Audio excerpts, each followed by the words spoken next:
Welcome everybody to season 3 of the Deadliest Warrior podcast. I'm your host today, Craig Taylor, joined by my co-hosts Matt Davis and Lucas. And we got Brenda on the ones and twos. And coming to us live from a remote location, we have our guest today, esteemed historian Adam. You want to take it away, sir? Introduce yourself. Yes, I will. My name's Adam Molinaro, and disclaimer, I'm not a big, knowledgeable historian. I do know historical facts, but don't listen to these three in regards to my historical background. But I do know things. So big fan of the pod. I've been listening to these wonderful gentlemen since the podcast was not even on camera yet. So really excited for today. And a little bit of information about myself is I do have a history degree, and I am also a social studies teacher at Northern Lebanon High School up near Lebanon County in Pennsylvania. So up there, and know a lot of things about social studies, and really excited to be a part of the pod today. Cool. What is the address of the school that you teach at? What's your phone number, Adam?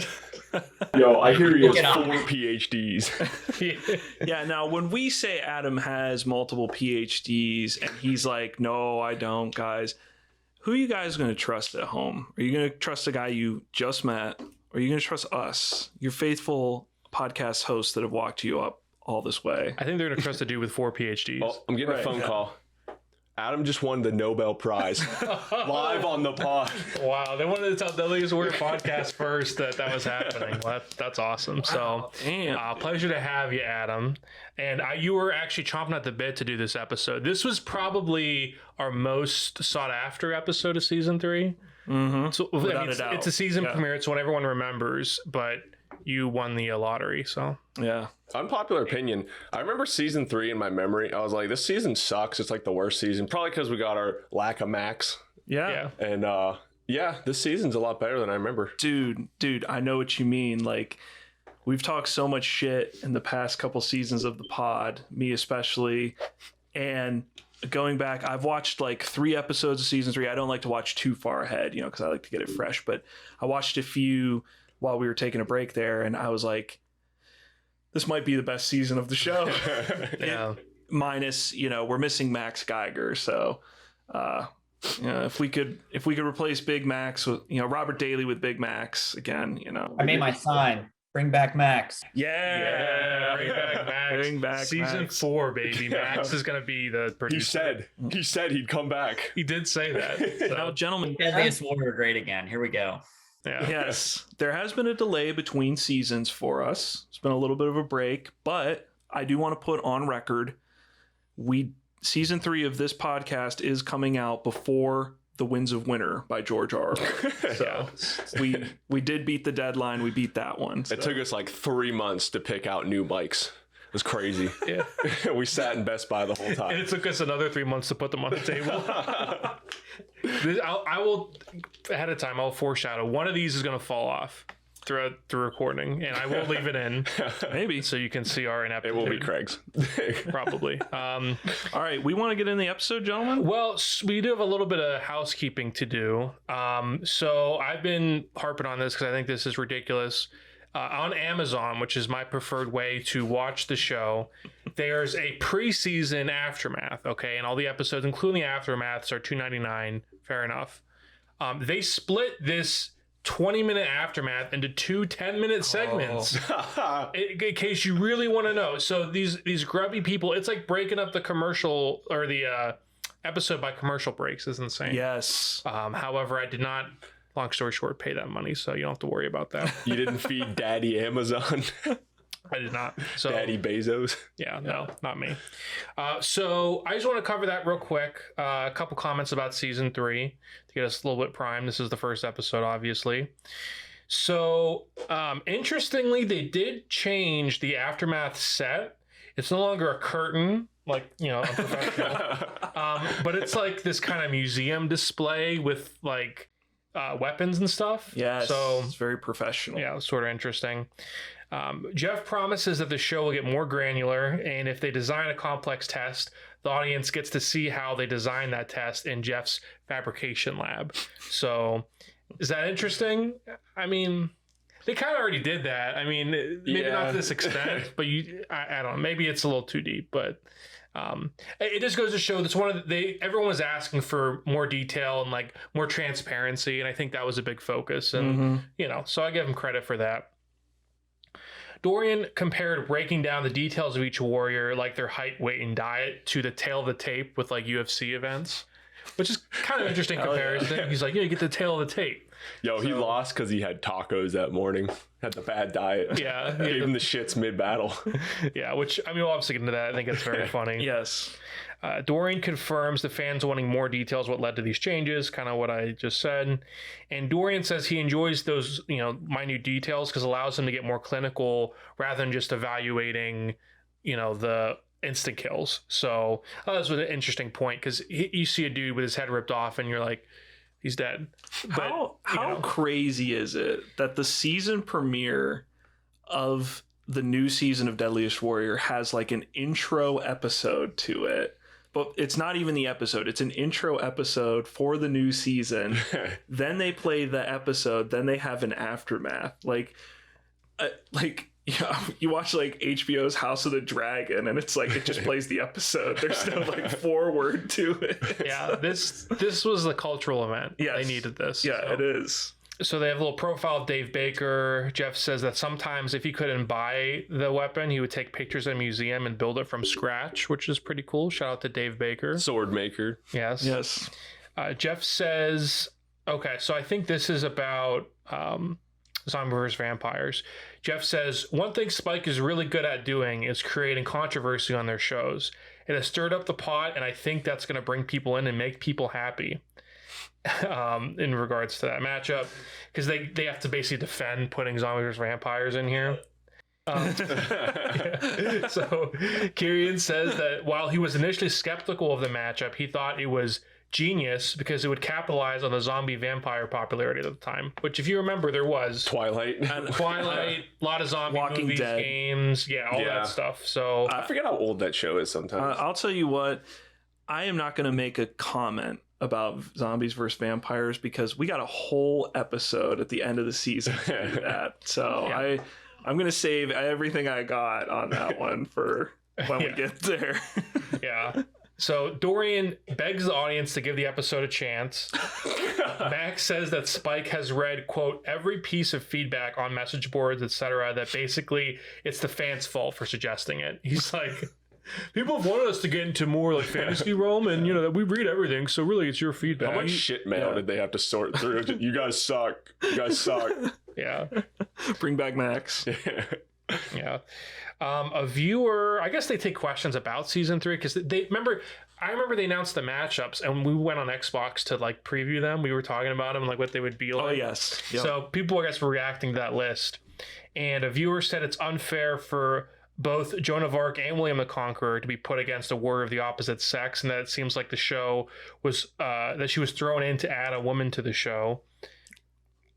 I mean, listen, which is kind of true, right? I mean, yeah. Mac, obviously, we'll get into this when we do the episode, but Mac says the technology jump might be enough to give Joan the edge. In he passionately argues that any man would have followed her into battle and that William is a great matchup for her. Nice. So shout out. A viewer asked, what do they say to the naysayers who claim that a general is not a warrior? I think referring to there's a lot of generals on this season. Mm-hmm. George Washington. Yeah, and that's kind of what this matchup is. And he then suggests that the show should, the viewer, he says that, if you're going to do generals, what's the deal with that? And he suggests that the show should test Robert E. Lee, who I'm sure would have been headlining season 4. Who would Robert E. Lee fight, do you think? So Muhammad Ali. Muhammad Ali. Right. Lee versus Ali. Yeah.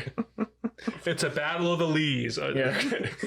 First through with Bruce Lee and then Chun-Li. Which of course, as we have cited on here before, the show would get more and more ludicrous until the very last episode of the show, which would have to be Muhammad versus Jesus of Nazareth, right? Like it would eventually culminate to that. Ding. When the Spike pocketbooks are empty and they're like, call in, you hit the button, the red alert button, and then it's like, all right, we're doing this. Let's get the show off the air. Yeah. And before they announce the winner, the screen cuts to black. Yeah.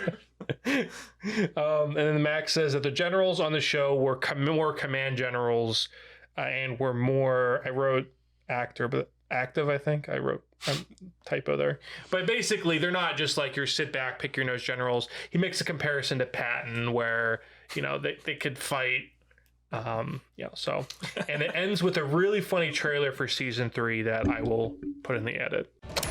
In battle, a strategic mind is a warrior's deadliest weapon. Maybe, Mac, but strategy against firepower? Let's put the weapons to the test. Good point, but an armor-piercing death blow to a vital area, that ends the debate. Spike's Deadliest Warrior is back. With more history, better technology, and all new warriors going head-to-head to determine who is the Deadliest Warrior. Season premiere July 20th at 10 on Spike. Nice. So heck yeah.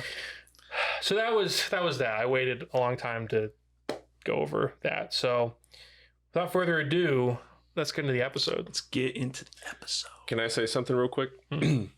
No. Richard Makowitz. Yes, we will be getting into Mac and his history. Not too much juicy with him, but you know. We haven't had to do new hosts since the first episode. It's episode one, which could probably be redone. Yeah.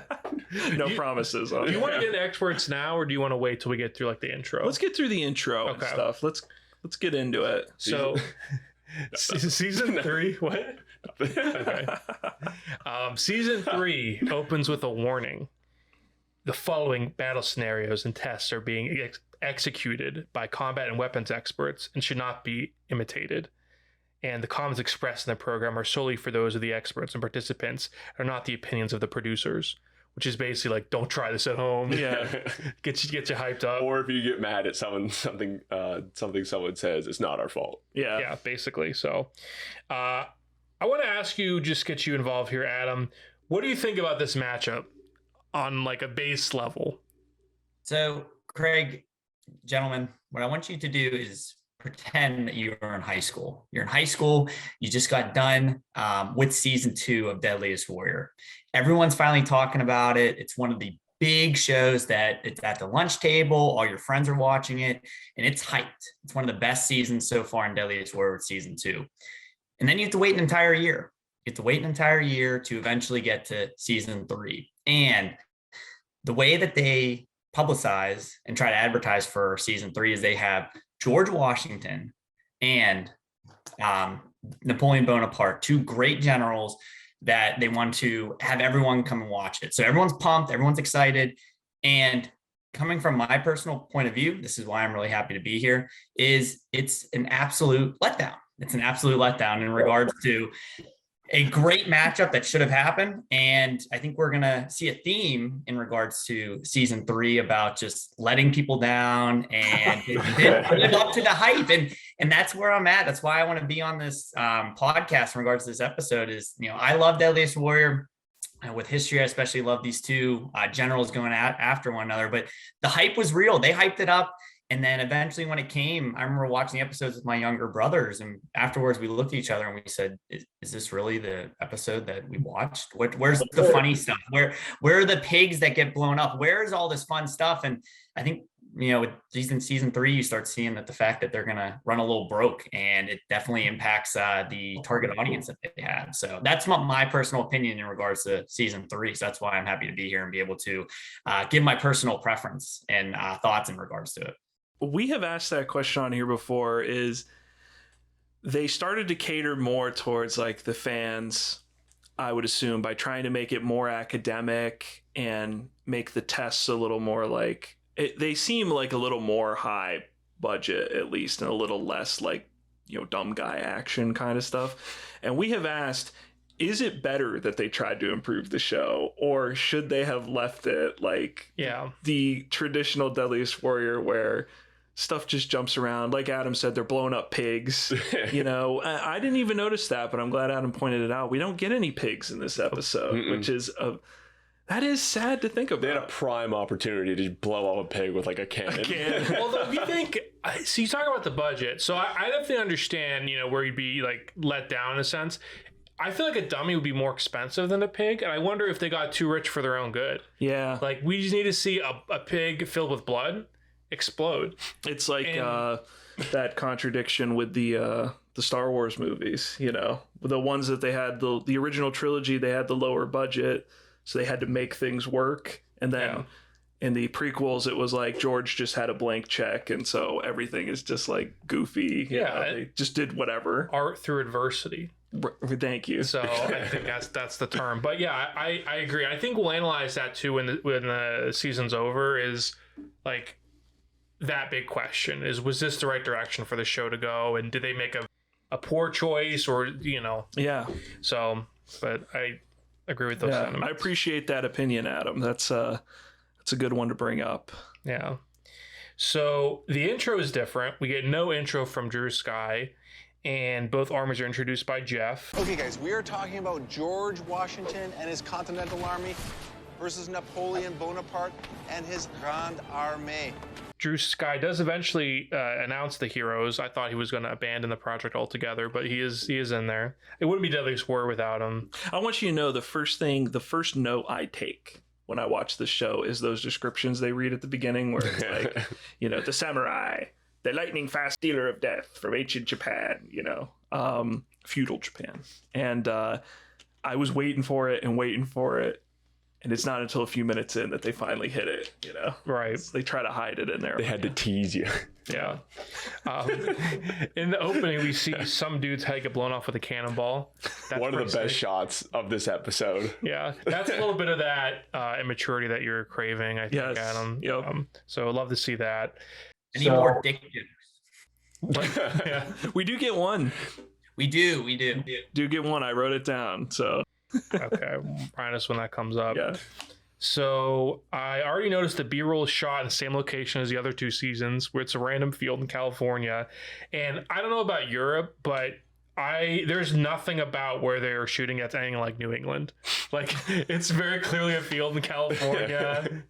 Maybe there's some parts of Europe that it could be, but it's like this sunny field. It's not rainy and depressing. Yeah, fact. It rains 24/7 in Britain. All right. Yeah. Well, that's not relevant, but let's let's keep going. So the Drew Sky gives the intro to each host, which I thought was a nice touch. And then finally the episode begins with "Welcome to the Fight Club." Welcome to the Fight Club. Which one of the best sounds you'll ever hear. So how do you guys feel about this being the opening matchup of the season? It was a good choice? Yes. Yeah, definitely. In my opinion, just looking ahead at the season, there's kind of a lot of, and I feel like this is why I've always been so soured by season 3. Like, maybe it's because I got a little too old and I was cynical of it when it came out, but I feel like I just don't care about as many of the matchups personally. Obviously, that's a subjective thing, but like, I don't find a lot of them as interesting as we have had on previous seasons. This matchup, I do think, has a ton of potential. These guys existed like around the same time. They're both known for, even as different as their lives are, there's a lot of similarities and like potential like counterfactuals that you could put in there. Like what ifs.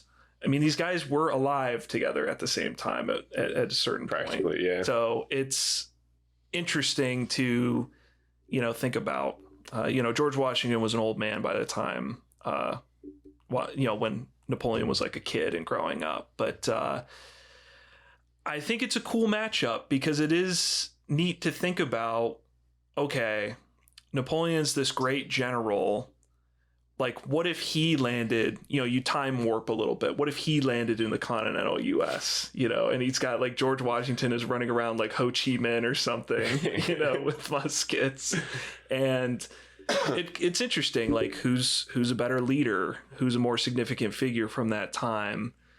And I was a little disappointed in the way they handled it, and that, we can get more into it, but that it turns out to just be like a 5-on-5. Like it's Napoleon and 4 guys versus Washington and 4 guys, which I just think is kind of an absurd situation that like would never ever happen. Like at least when they did like, and I can't believe I'm defending this episode, but Alexander the Great and Attila the Hun, which is my least favorite. Is that the one where they had the big open field with like 5 guys running across it as like a siege? Alexander the Great versus Attila the Hun, which is my least favorite episode of season 2. But at least in that scenario, there is a conceivable way that Alexander and a small group of guys are fighting Attila and a small group of guys. Like both did fight. Like I don't think Alexander's guys would have a ballista, but like maybe they got to. There's no way that this matchup ever happens. Like Napoleon is not walking around with 4 bodyguards and like stumbles onto George Washington and is like, let's get his ass, boys. We bring that cannon up here. Let me dumb this episode down a little bit for you guys of what I think this episode is. I think it is nothing more than them just playing like the USA card again, where they're like, let's put the American warrior up against, in this case, a French warrior, who's a big name, Napoleon Bonaparte. Who's going to face him? America's first president. Yeah, the father of America. And in that respect, I love the episode. Right. Because I do think it's got parts of the formula that, in my opinion, make the best Deadliest Warrior episodes, in that there is a clear hero. No better hero for the American audience than George Washington, right? He's like an infallible figure in American culture. And then Napoleon Bonaparte. And I was sold when they brought on Philippe, and I'm sure we'll get to him in the experts. Is he the one they subtitle everything? You know which one he is. Yeah. When they bring on Philippe and he's talking in the thickest French accent and he kind of looks like Napoleon in the paintings, right?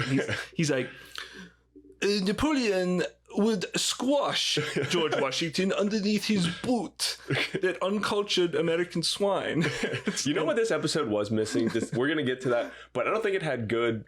Well, no, it had one, but it needed like a really standout, like obnoxious America guy as like one of the experts. It did. That's what this episode was missing. Yeah, and... I get the 2 Green Beret guys. Just bring them back. Yeah. So it was perfect to have like the evil European guy as like the antagonist, because most Americans, including myself at the time, were sitting at home watching this like, George Washington's not going to be beat by a French guy. Yeah. Yeah, I agree. It's kind of funny because if you watch the episode, throughout the episode, what they do is they definitely try to have the fact that he's a bloodthirsty mongrel and everything about him is like he's evil. He needs to be stopped. He's like a dictator. He's going to destroy the world. And then you have the patient and calm. Yes. That's exactly that's what they're trying to do throughout the episode. It's like, us Americans, we're never going to be able to be beaten by this bloodthirsty mongrel. We're going to be able to beat him and be World War III champs. Yeah. Right. We talk about narratives a lot in these episodes. That's a good point. That's clearly the narrative, I think, with this one. Oh yeah. They really play on Washington being daddy, like the proverbial daddy for America. Like, I know you feel a little nervous about your life, but this man puts his arms around you and you're safe. Right? You're safe and secure. I think I wrote this later in the notes, but I'll say it now. The dude they got to play George in this is like the most grizzled, grizzly, just like has like the rotten teeth they gave him and has that like bad shave. He looks like budget Jeff Daniels. That's the first thing I thought of, was like, he's like a budget Jeff Daniels. So, yeah, but... So let's get into the Warriors. Washington, stats, Reign of Terror. Right. circa 1781, which I like this change. Rather than listing when they lived, this is the version of Washington that we're getting, which I think is a smart change. Age 49, height 6'3", weight 200 pounds, big dog. Dorian says that the personal health of both warriors is a disaster. And he says that George Washington had malaria and smallpox as a child. So I should probably ask this before we start recording. Who's George Washington? I am inanimate. Oh, perfect. Thank you. Not literally. Ever heard of him? Welcome to season 3. We got it together. George Washington, America's first general turned president, who waged an unconventional guerrilla war and defeated the world's most powerful nation. The man in the $1 bill. You see him in your wallet every day. Yeah. So is it you? Oh no, I'm Napoleon. Okay. I'm the Napoleon Lucas guy. is George Washington. Yeah. I just like to And read Adam, are you those. both, or do you have a sign that you focused on?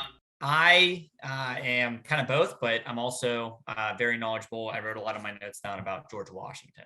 Yeah. Okay. Yeah, I told Adam to lean Washington on it. So All right, there's a little segment I want to insert here and cover since you brought it up, where it talks about both of these warriors having like awful health. Which one I got to point out how awful would it be living in like the 18th century? Okay. But I did a little digging, and they talk about a couple things, but I wanted to know exactly what diseases Washington had.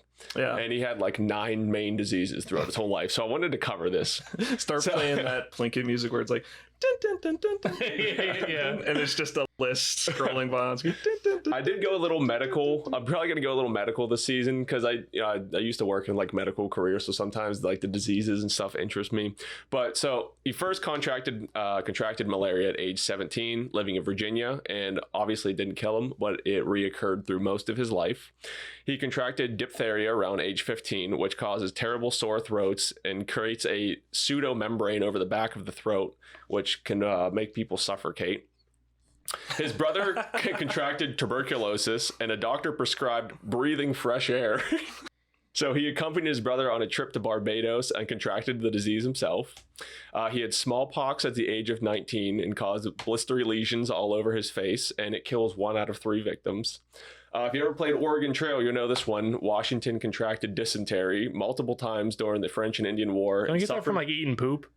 Well, you get it from just like really bad hygiene. Or drinking. It's like gross water. Yeah. Oh, yeah. But he suffered so much agony from diarrhea and intense rectal pain, he needed to put a pillow underneath him on his horse.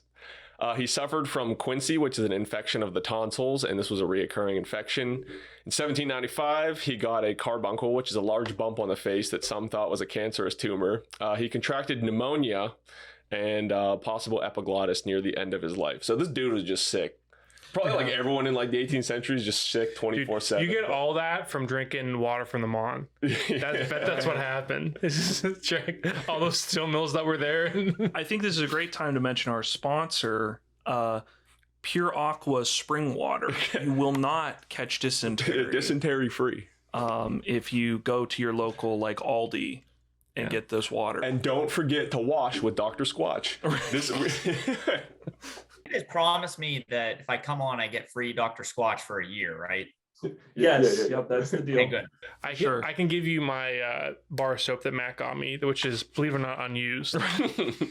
Because I don't want to smell like chocolate milk. We did record a pretty good podcast episode where we got that, so Dude, is that chocolate milk? look for that in the archives. Okay.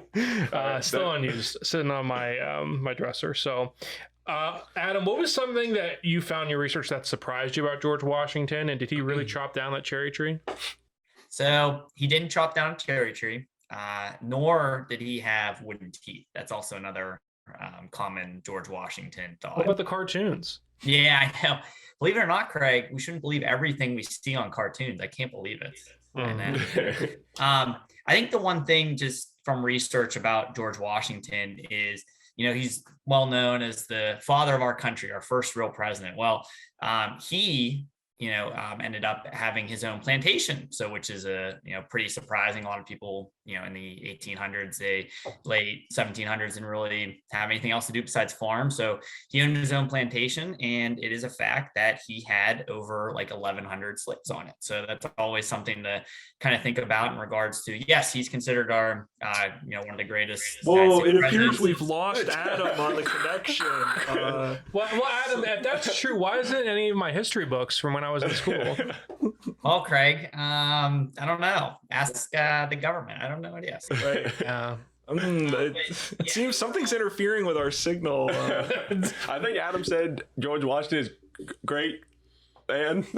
So wait, you're saying that the history books that we get in school are influenced to put the U.S. in like a favorable light? Are you suggesting that?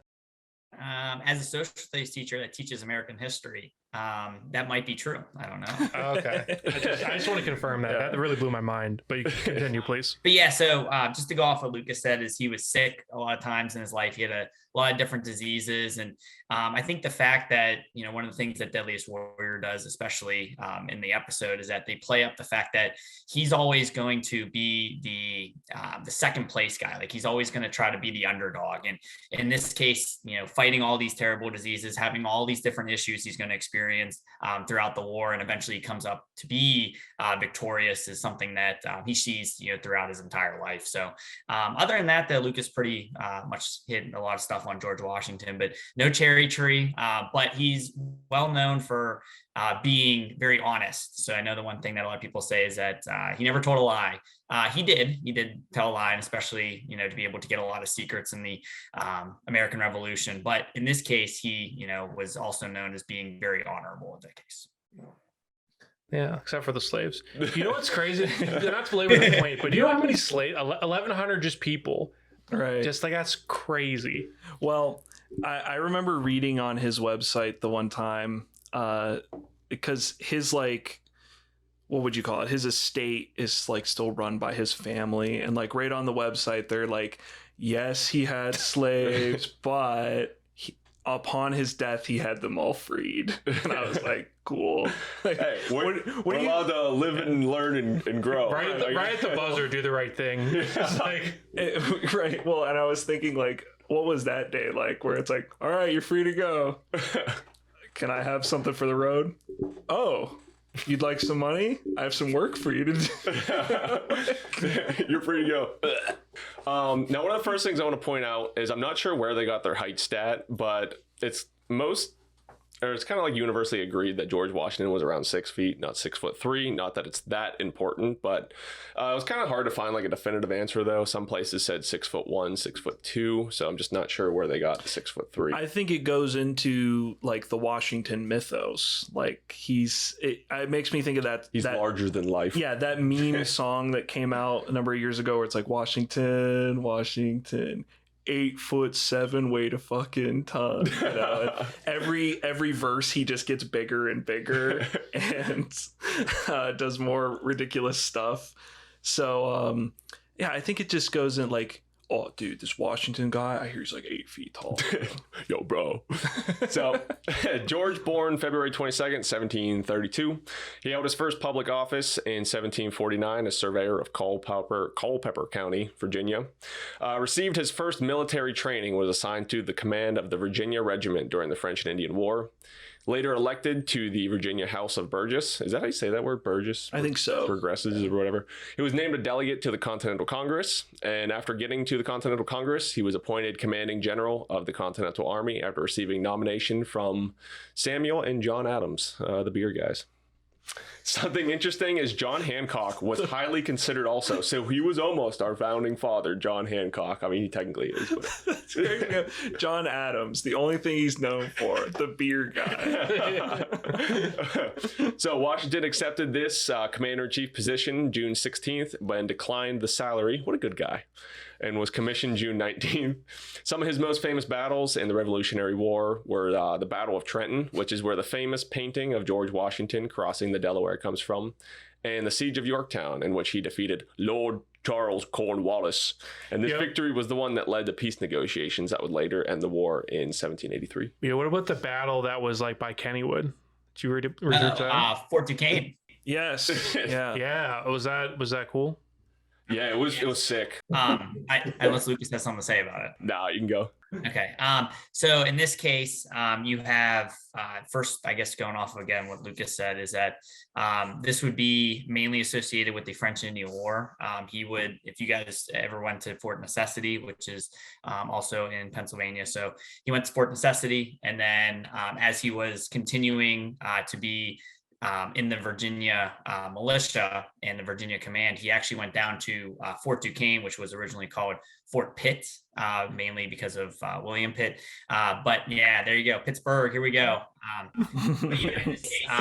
Just battles from there, and then eventually he decides to hang it up from there. But yeah, it'd be the French and Indian War. Yeah. Here's a little fun fact. Washington and his troops carved what is known as the Forbes Trail from Carlisle to Pittsburgh, and it crossed through a park that is local to us, and they have little markers for it. We've seen those markers there. I feel like growing up in like the greater Pittsburgh area, like you can't walk like a mile without seeing some sort of marker from the Revolutionary War. Yeah. You go through a park and you're like, this is actually the park where this is where Sam Adams made his beer. Yeah, it's his like first beer. It's like everywhere. It's like a protected cultural site, which I guess is a good thing. But so, as the commander-in-chief, George Washington arguably lost more battles than he won, but secured crucial victories that led to the creation of the United States. After the war, he was appointed the very first president, newly formed United States of America, and served from April 30th, 1789 to March 4th, 1797, double term. Again, I'll give my caveat if you want to learn any more about George Washington. There's an unfathomable amount of information on him. Death and medical notes here, since I'm getting into like the medical side this season. George Washington died December 14th, 1799. Just missed the turn of the century. Or no, turn of the century. Yeah, you're good. Right.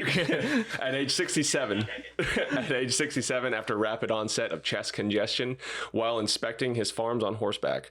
On his deathbed, they performed bloodletting of up to 5 pints. Can you imagine getting rid of 5 pints of blood? That's how they diagnosed stuff back then. The doctor was like, "Yeah, man, you got too much blood. We gotta do something about that. Yeah, your blood's bad, bro. You gotta get it out." Being a doctor back then must have been such an easy job, because like you think you're like either you're telling, there's like 2 things you can tell the patient. It's like, all right, go home and get some sleep, breathe fresh air, here's some morphine to help you get to sleep, or I'm gonna have to saw your leg off, and there's like a 80+% chance you're gonna die. So you remember A Million Ways to Die in the West? The one doctor goes, "You need an ear nail." Yeah. Where they just nail a nail in your ear. But so a tracheotomy was suggested, but it was decided against, as other physicians were not familiar with this procedure. Washington then told the doctor, "I die hard, but I'm not afraid to go." Hell yeah. His final words were what he told his secretary in regarding to, he wanted his body not to be buried for 3 days to make sure he wasn't still alive. And then his final words were, "'Tis well." Nice. His funeral was held 4 days after his death. Diagnosis of Washington's illness and the immediate cause of death have been subjects of debate ever since. Many people have accused the doctors of medical malpractice and speculated that he died from epiglottis, which was complicated by massive blood loss that almost certainly caused a hypovolemic shock. So yeah, he lost a lot of blood, and that's probably what killed him. Yeah, it's a miracle that he made it to an old age like he did, it seems like. Everything, I just kept looking into him. It was like, he was sick as shit here, he's sick as shit here, doctors screwed him over here. Some might call it manifest destiny. Anyways. That's all I got on Georgie. Cool. It's like they're letting the blood out of him. They're like, "Oh, his face is getting white. This bloodletting we gotta do it faster. It's getting whiter." 5 pints of blood. I have went into shock for giving like 5 vials of blood, the little tiny things before. Could imagine 5 pints. I do want to add to the Washington intro that he's introed as being outmanned and outgunned, which I will note in his introduction song in the Hamilton musical.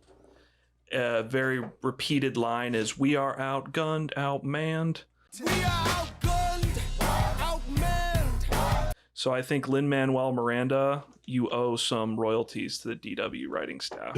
This episode came out in 2009. Hamilton didn't come out till 2015. So Let's fork over that Hamilton bucks, buddy. Come on. Or Come on, if Lynn. you give them to us, we won't tell. Yeah. We'll take a fraction of what Yeah. you would owe Yep. Deadliest Warrior. So. Next episode sponsored by Hamlin. Hamilton. Hamilton, what is it?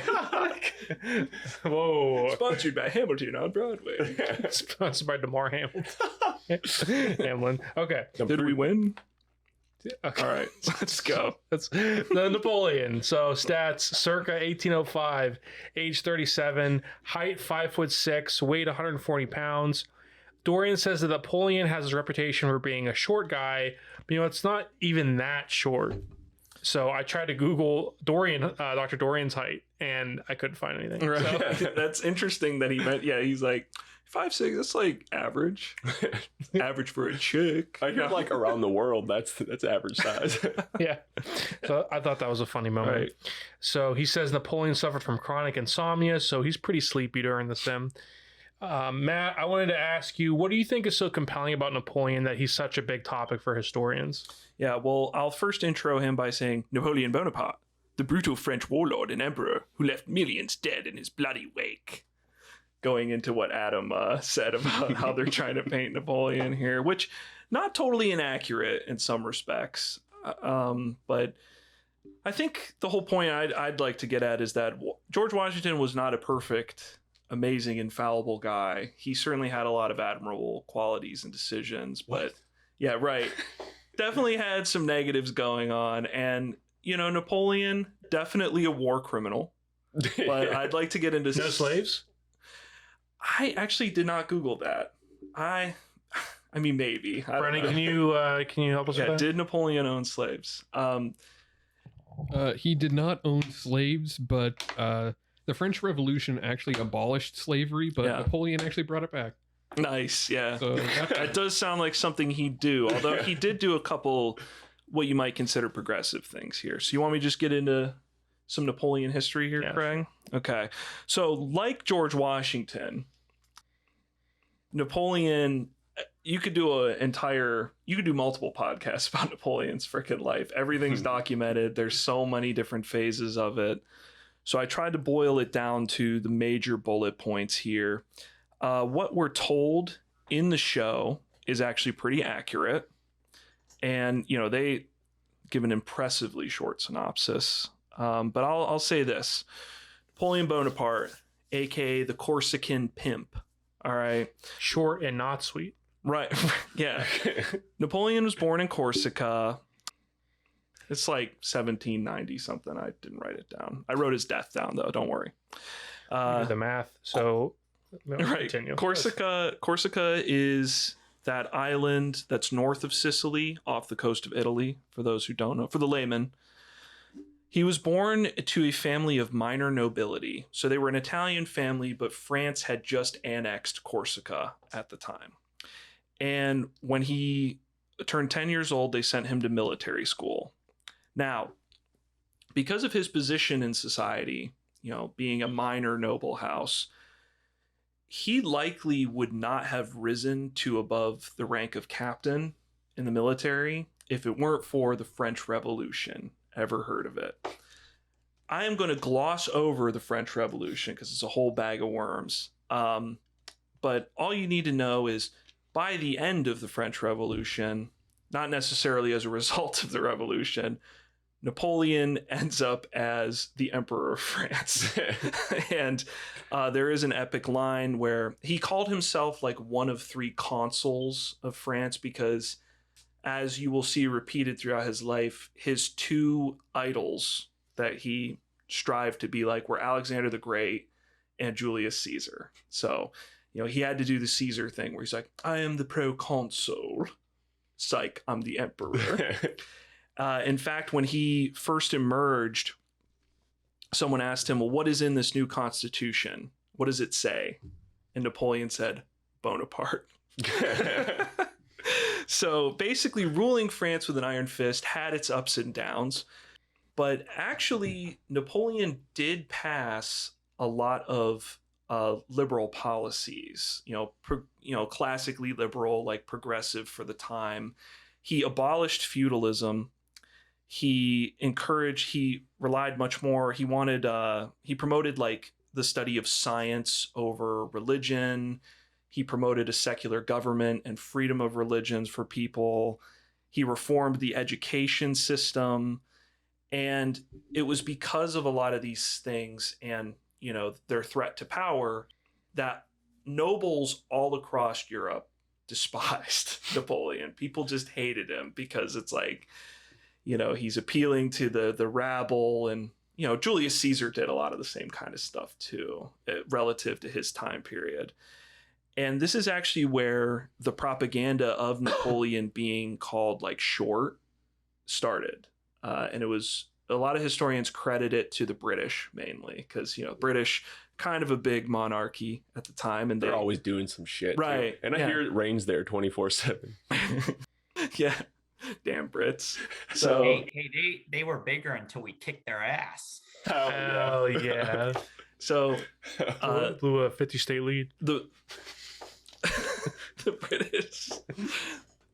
Anyways, they put out a lot of propaganda about Napoleon being like this short, little fat kind of little kid guy. And it was just to kind of undermine his power.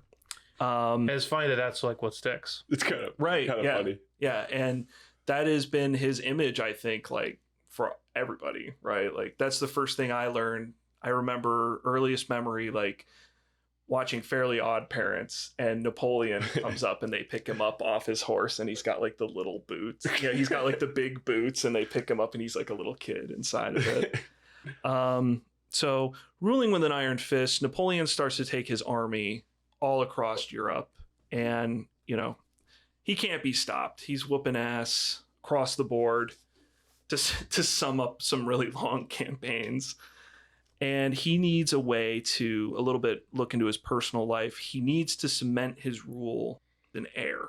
Now, his wife, Josephina, at the time is in her 40s. And she's no longer able to provide a child for him. So he divorces her, like all good monarchs do of this period, and marries a young girl in her 20s who, I didn't write down her name, but a fun fact I remember reading is that she despised Napoleon, but she did give him a son. I bet none of you can guess what Napoleon, the egomaniac, named his kid. Napoleon II. After the ice cream? Yeah. Napoleon II. It is just a coincidence. Now, the beginning of the end for Napoleon starts, I want to get the exact date here, when he invades Russia in 1812. Now, what happens with this campaign is Napoleon pushes all the way through Eastern Europe and he gets into Russia and he has extended his supply lines, like he's overextended them, and his troops can't get all the supplies that they need, but he keeps pushing farther and farther into Russia. Pretty big, a big area, a big country. And the Russian winter hits. And it's devastating to his troops. There's illness. It's incredibly similar to if you've ever studied the Eastern Front for World War II, where the Nazis overextend themselves, pushing through Eastern Europe into Russia, and then the winter hits, and the soldiers don't have something as simple as like warm clothes. And you got to think like when it's below freezing and you don't have a pair of mittens, God, it's got to be miserable. And you have dysentery. Yeah, right. Yeah. So his troops are dying left and right. Morale is very low, but Napoleon convinces them to push on to Moscow because he believes that if we can secure Moscow, we can get supplies and refuge for the winter. And the Russians, being the Russians that they are, Napoleon arrives at Moscow. He's surprised that no one comes out to meet him. And he looks in the distance and the city is on fire. So the Russians evacuated the city and torched it, burned 3/4 of it to the ground. And that was sort of the final nail in the coffin. He didn't have the supplies he needed. The men are just, imagine you're pushing through miles and miles of tundra and it's freezing cold. You don't have any gloves. And the commander just keeps saying, the commander's got gloves. And he's like, don't worry. we'll get to the city and everything will be fine. And you show up at the city and it's just burnt to the ground. It's like, man, it's a long walk back home. So that's what he does. He turns around and he starts heading back. And of course, the Russians manage to pick him off a little bit of a time. And eventually, Napoleon does surrender. And he is exiled to the island of Elba, which is a small island off the coast of, Southwest Africa. It's very remote. He's exiled there. Now, I think it's only in like a matter of like a couple years or less than that, Napoleon manages to escape Elba. Isn't that where he swims? He did not. Oh, he might have swam. That's like a rumor or something that he swam off the island or something. That would have been a long ass swim. That on a map. He might have swam to a boat. Yeah, but he gets back to France and takes over again. He gets reinstalled as the emperor. And it's at this point... He's like, somehow Napoleon returned. Right, exactly. So when Napoleon is launching these wars, he's always fighting what is called the coalition, okay? And I believe it's the coalition. And there are like 7 or 9 of these things formed. There's 7 total formed, okay? This is the 7th one. And it's a coalition because it's basically just a bunch of countries in Europe that are sick of Napoleon's shit, so they always have to team up to try and fight him. And he has kicked their ass up and down like 5 out of the 6 times at this point. So the 7th time, they all get together and they finally agree to take him down in the Battle of Waterloo. He is defeated in 1815. And he is exiled to St. Helena Island, which is a remote island in the middle of the Atlantic. And there he stays for the rest of his days. But it is during this time that he writes a ton of journals about his life. And he welcomes like any and every interviewer that wants to come talk to him. Because, of course, this guy is obsessed with his legacy. His son, it will not shock you, deposed immediately. Louis XVIII becomes king of France again, or not again, but the new king of France. And Napoleon is looking to get his legacy out there somewhere. So he is just answering every question. And who knows how honest he is about his exploits. It's like Caesar writing about his exploits in the third person. Who knows? But yeah, he lived a wild life and he died May 5th, 1821 at the age of 51, despised by his wife. Though the exact cause of death is debated, many believe it to be some form of stomach or gastric cancer. They called it stomach cancer at the time, and that is what Napoleon's dad died of too. So they kind of figure some... They knew what cancer was? Yeah, I guess so. Died of cancer. Wild. You shouldn't have drank all that dirty water. Yeah. Should have washed with Dr. Squatch. Both these generals are just drinking like mud water like Luke Skywalker. He's like... Yeah. So, interestingly enough, there are a lot of parallels between Napoleon and his heroes, probably not by accident. And, having studied Alexander the Great for a previous episode of the show, I found the interesting parallel that Alexander sort of expanded his army. And the only thing that stopped him basically was when his forces were finally demoralized. And upon his death, his empire immediately split apart because there was no like solid kind of succession planned. And even though Napoleon had a succession planned, very similar that upon his death, that his empire that he built that stretches across Europe immediately it wasn't collapsed. Well thought out. It was just his son. And, and even though he spreads some of these progressive policies to Central Europe and like Swiss and the Swiss and stuff like that, he does it through violence and conquest. And he's obviously not doing it where like he's stopping to try and govern the area. He's just conquering it and then moving on, just like Alexander the Great, where it's like, let's stop here for a little bit, have some drinks, and then I got to conquer the next place. Did you hear about that next place over? Yeah. And I think it's an interesting parallel with Alexander the Great. I think there's a lot of similarities. yeah, definitely. And very similar to Alexander the Great. If you want to get into psychology, you know, they have kind of some similar daddy issues and some similar mommy issues too. If you look into their childhood, both are very much raised by their mothers who place high expectations upon them, and both are sort of envious of the image of their fathers that they're trying to like emulate and chase and one up, basically. You know, classic fight your dad, you know, classic story. Yeah. Can't fight my dad, so I'm going to take over Europe. Sorry, I know that was a lot, but there is so much info on Napoleon. I will end by saying a podcast that I used to study for this episode was Age of Napoleon. You know, you can find it on Apple Podcasts or whatever. Really good. And as you might tell by the name, it's an entire podcast just about this guy's fucking life. So I can't believe you left out his most important battle.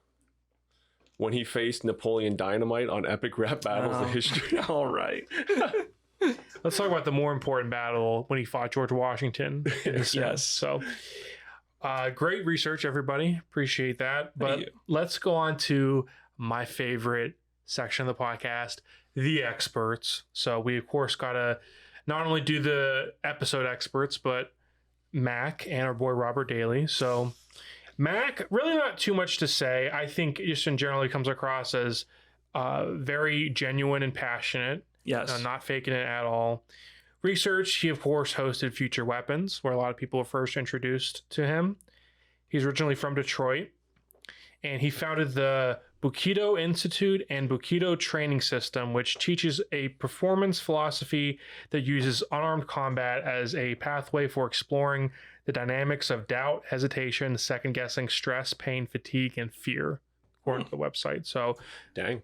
Basically, like, cool. It kind of, I think, speaks to his, I don't know if you would call it a holistic view of, like, a warrior culture, where he's not just, like, he's got a little bit of Eastern influence and, like, this philosophy. It seemed like he was someone that was generally interested in history, military history. So, I thought that was interesting. Yeah. Yeah. Can I interject for 1 sec? Oh, yeah, Sorry. sure.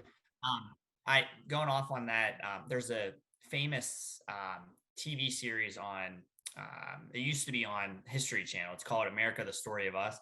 And I show it to my classroom from time to time, and he is one of the experts in it. So he's very knowledgeable in regards to history. So he's always one of the ones that talks up like whatever event is going on. So, but like History Channel, it's like usually the same thing. Yeah. And he's former Navy SEAL, right? Too. Yeah. Yes. Yeah. I didn't put that, I think, because, well, they say it in the show, but you never know. Yeah. It's like his big intro underneath it. It's like former Navy SEAL. Yeah, exactly. You Matt, he kind of looks like your dad. Yeah. He does. Yeah, he does kind of look like my dad. I think about that all the time. Yeah. Go ahead, Craig. Sorry. Oh, no, that's all good. You obviously know he's not lying, because they wouldn't just say someone was in like special forces, and they weren't really. Yeah, so, I mean, you'd think they would like fact check every time they claim they have a special forces member, and then present it as such on the show. It is our duty to get into this on the show. Just to wrap up with Mac, though, he was a Catholic, but also practiced Zen Buddhism, and was an ordained Buddhist priest.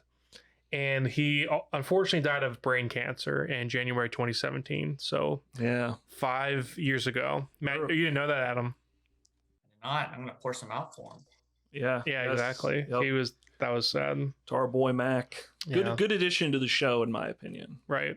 Totally agree. Can't be said for everybody. Yeah. So let's get on to the meat and potatoes.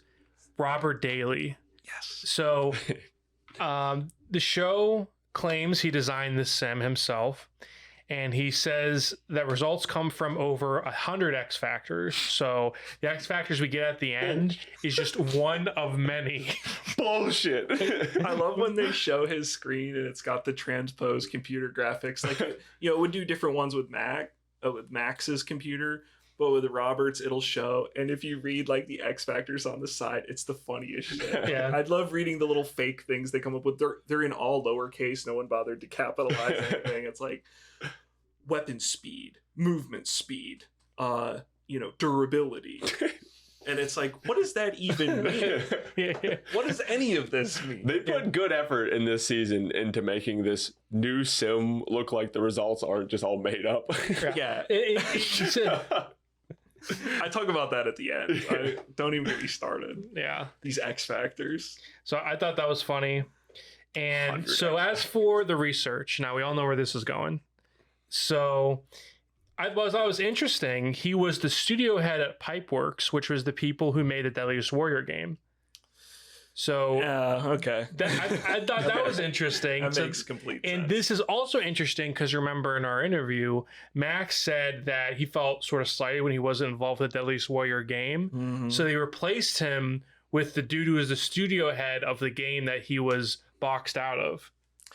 They did our boy so dirty. Yeah. So they replaced him with this bozo, which is crazy. So let me put this Back Max, man. Yes. bring him back, dude. You know, it was funny. I just today, someone made a post on the Deadliest Warrior Facebook group, like, whatever happened to Max?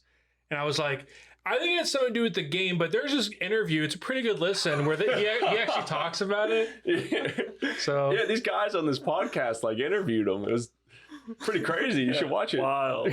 yeah, I know. So I thought that was fun. Strong work, Craig. That's some internet soldiering right there. I like that. Yeah, no one's called me out yet. So okay, so as you probably know, Robert Daly said he was a former Green Beret, and they say it every episode, probably at least 3 times. The new digital combat engine was created by former Green Beret and military base game designer Robert Daly.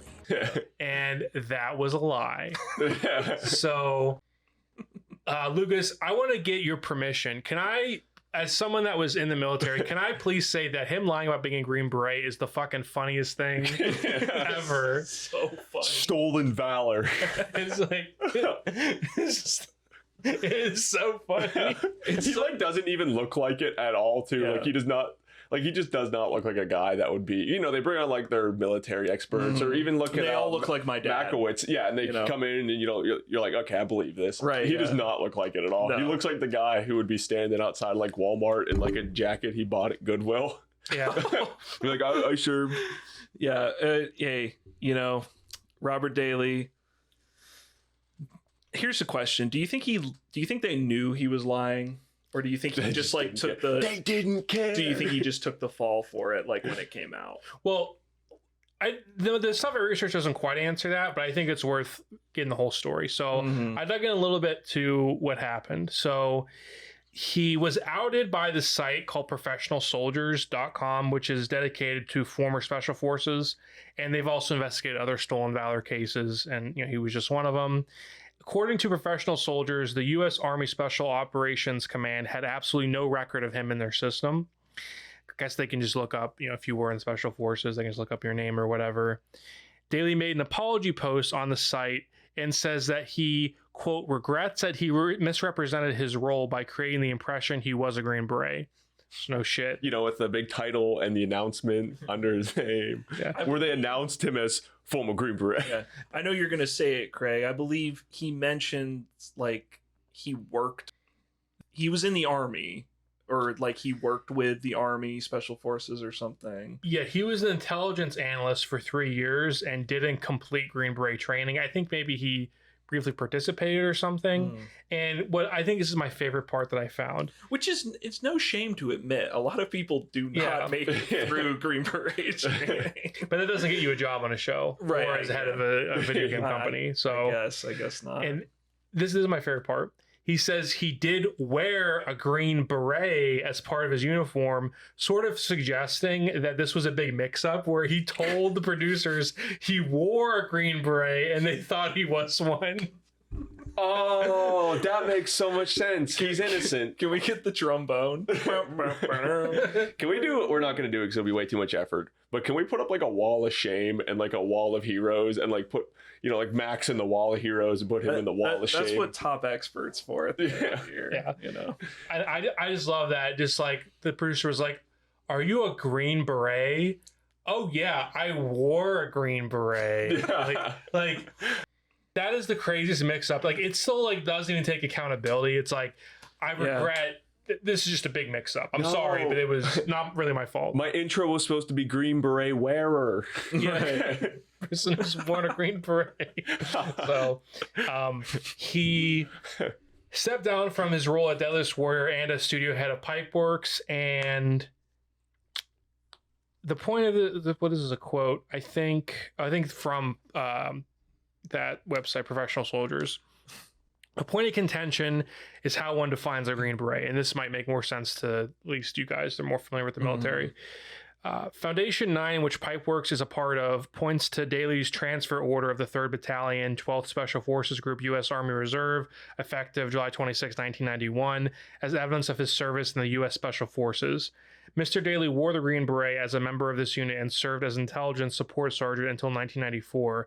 Mr. Daly enlisted in the Army in 1986. So that, I guess, is them defending that he was in Special Forces. That was the statement of the parent company, I think, of or some sort of affiliate company with Pipeworks. I'll tell you what, guys. Just take the L. There's a training course where they're like, yes, if you complete this course, you are what is known as a Green Beret. If you didn't complete that course, you're not.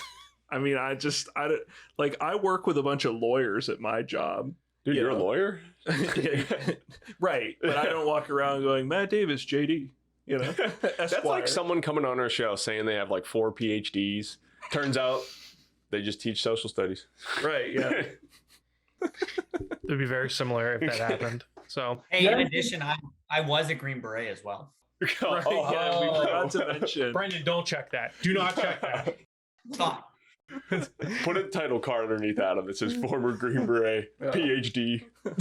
Do you guys think Spike holds any accountability with this? Do you think this is the reason like season 4 never happened? Like it had anything to do with it behind the scenes? Probably not. I mean, season 4 was probably like a ratings issue. It's interesting. I never really looked into that, if like their ratings went up during season 3 or if it dropped significantly. Well, I was thinking with like him lying and then getting fired at like or leaving position at the end of the show, dude, and like also reading about him stepping down from the company after the show is done too. That is like releasing your slaves up on your tab. Well, you know, I wouldn't be surprised because I feel like when something like this happened, it's not just for the one reason. Like you talk about like a breakup, you don't just break up for the one reason. There's like a multitude, and I think in this case, it's like that, you know, obviously ratings may have been down or might have been an expensive show to make, but I imagine Pipeworks probably had owned the sim in some respect, or it was their project. So if they're mad and defending him for getting more or less fired from the show, that could have impacted it, I think, in a significant way. So I wouldn't be surprised if they were like, this is just not worth it. You know? Yeah. So Max was better. He was better in every way. Although Robert Daly, if you want to give your side of the story, you're welcome to come on the pod. Please. Let's get Robert Daly. This man right here, Robert Daly, will absolve you of all of your stolen. He'll give you that valor back. Yeah. While we're interviewing, I'm going to sit there like the whole time. Dude, okay. It is like apocalypse storming outside. Has anyone else like heard that? Yeah, I thought that was like a fucking... Yeah, it was lightning. And I got a text from home. I guess my power's out. So hopefully we don't lose this whole podcast. We've got power here, so no worries. Yeah. All right. So that does our new show experts. Yeah, let's go on to the episode experts. Yes. So we start with Matthew Cape, who is a 19th century weapons expert, is what the show calls him. Research found absolutely nothing. I did find an entire fanfic script for an episode for Two-Face versus Jigsaw from The Punisher that I think was somehow he was affiliated with, but that's all I found. All right, Matt. Nice. Very cool. Very cool. Shout out, Matt. You know, the less you find, the more legit they might be. Yeah, that's true. Or he's just an actor. Yeah, or this, I get the vibe it was the opposite, where he just was some guy. Yeah, they just brought him on. So then we got Philippe Simone, probably the premier expert on this episode. Yeah. Oh, easily. What's that? Philippe. Philippe. They subtitled absolutely everything Philippe said. Yeah. So just to get across the point that this is a French bastard. Yeah. Who thinks Washington would lose to this other French bastard. Yeah. So he's billed as Napoleon historian, and he has a French accent so thick he needs a subtitle, so you know he's legit. Or at least that's what I wrote. Because this dude is an actor. Oh. Now, what's crazy is he comes off like he knows what he's talking about in the episode. When there's the Max Battle Board or whatever the hell it's called. He sounds like he knows what he's talking about. And he mostly just plays generic French people. He played a French waiter in Iron Man 1 and the animatronic bus driver in Rugrats in Paris. I'm about to find the scene that he's in and send you a picture so you can throw it in the chat. I thought about doing that, so if you can, let me know. I've got time. I can do it. Okay. He's also in Boy Meets World, I think, as a French guy. Deadliest Warrior is not listed on his IMDb, which is disappointing. So, but I was disappointed also that he was not legit because maybe he's just a buff, a history buff, but yeah, no background I could tell academically. So, and I will say, we'll get into the Aftermath. He's like really cool in the Aftermath. He is, yeah. I watched You that watched too. it? Yeah, he's chill. So I do have all the Aftermaths for this season because I just bought like the season 3 bundle on Amazon. So I just got it all. Okay, cool. Yeah, but we'll get into that. Don't steal my thunder, Matt. Yeah. Moving on to the Georgia experts, almost into the episode here. The show calls Washington the Gentleman Warrior, which I think, Adam, you touched on a little bit. Hey, real quick, Craig, you'll like this for Pittsburgh reference. So every time I hear his patience, I always think of Le'Veon Bell. Yeah. Yeah. His key patience. Every announcer talking about Lev Bell on the Steelers, and look at his patience. He waits for the pocket to open. He is literally, look at him. He's pulling out a chair. He's sitting down on the field, just being patient. He waits for a new contract. Right. Someone say he's too patient. So we got Paul Suda. Looks like John Heater is my right. Yeah, a little bit. Lucas's only note in his voice to text is looks like John Heater. Comes up, gosh, like Washington's like a really good warrior. Yeah. He does have I think he is the one they tried to make like the American caricature in a little bit of a way, because he has like the golly gee kind of thing going on where like, he would like stub his toe and be like, "Dadgummit," Drat. Yeah, pretty much. So he's billed as the 18th century weapons expert, and I wrote professional Ken doll. Yes. Yeah. So he is an actor. First of all, he has this YouTube channel, which I'll throw a quick clip on. I'll play it for you guys, but I watched his YouTube channel also. Folks, here's me with the circa 1978 shaggy hair. The top's probably been growing for about a year. And bam! Coronavirus buzz cut. But you didn't see that one coming? And one more thing. Zap. Clean shaven. So I went from shaggy episode 4 Luke Skywalker to clean cut episode 1 Obi-Wan Kenobi for all you nerds out there. Be safe, folks. Yeah, he meant episode 8 Luke Skywalker. Just gonna put that out there. Don't worry, I just subscribed Craig to his channel with like 700 views. I'm not even mad. Dude, yeah.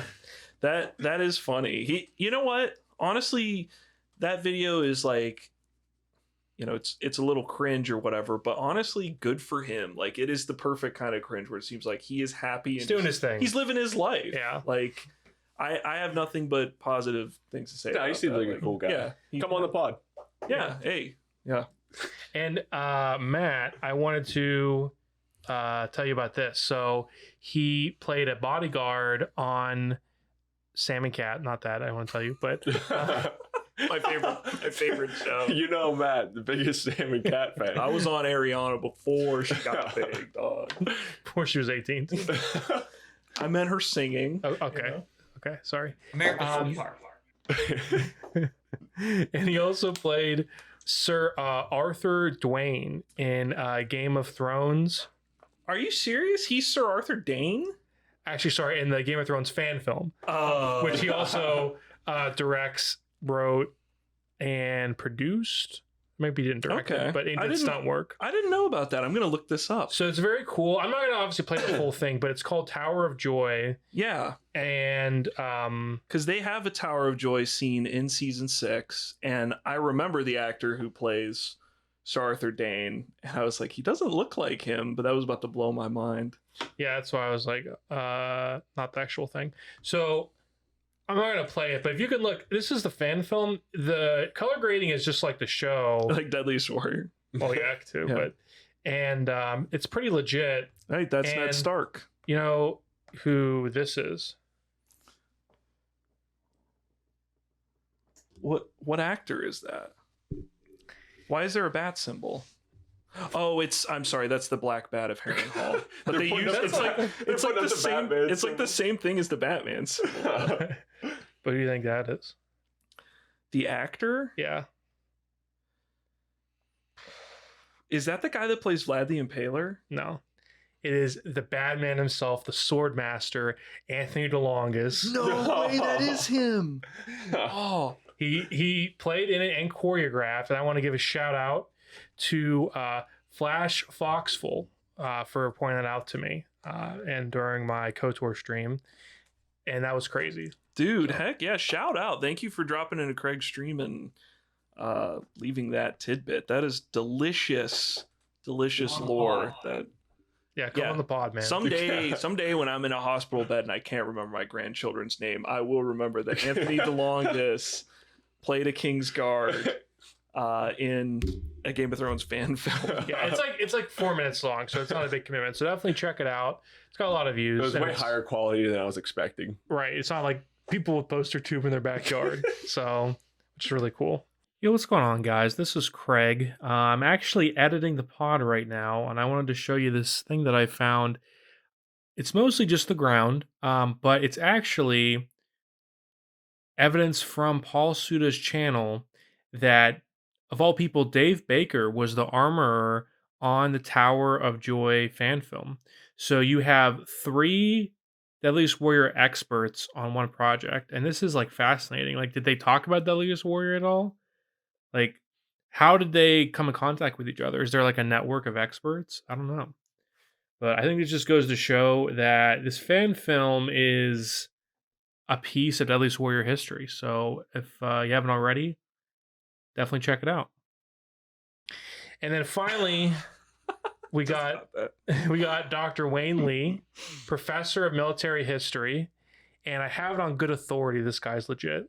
Yes. Don't ask me how, but I know from a very special someone, they told me that he's legit. Yes. So. Some might have said he's overqualified for this show, which is kind of true.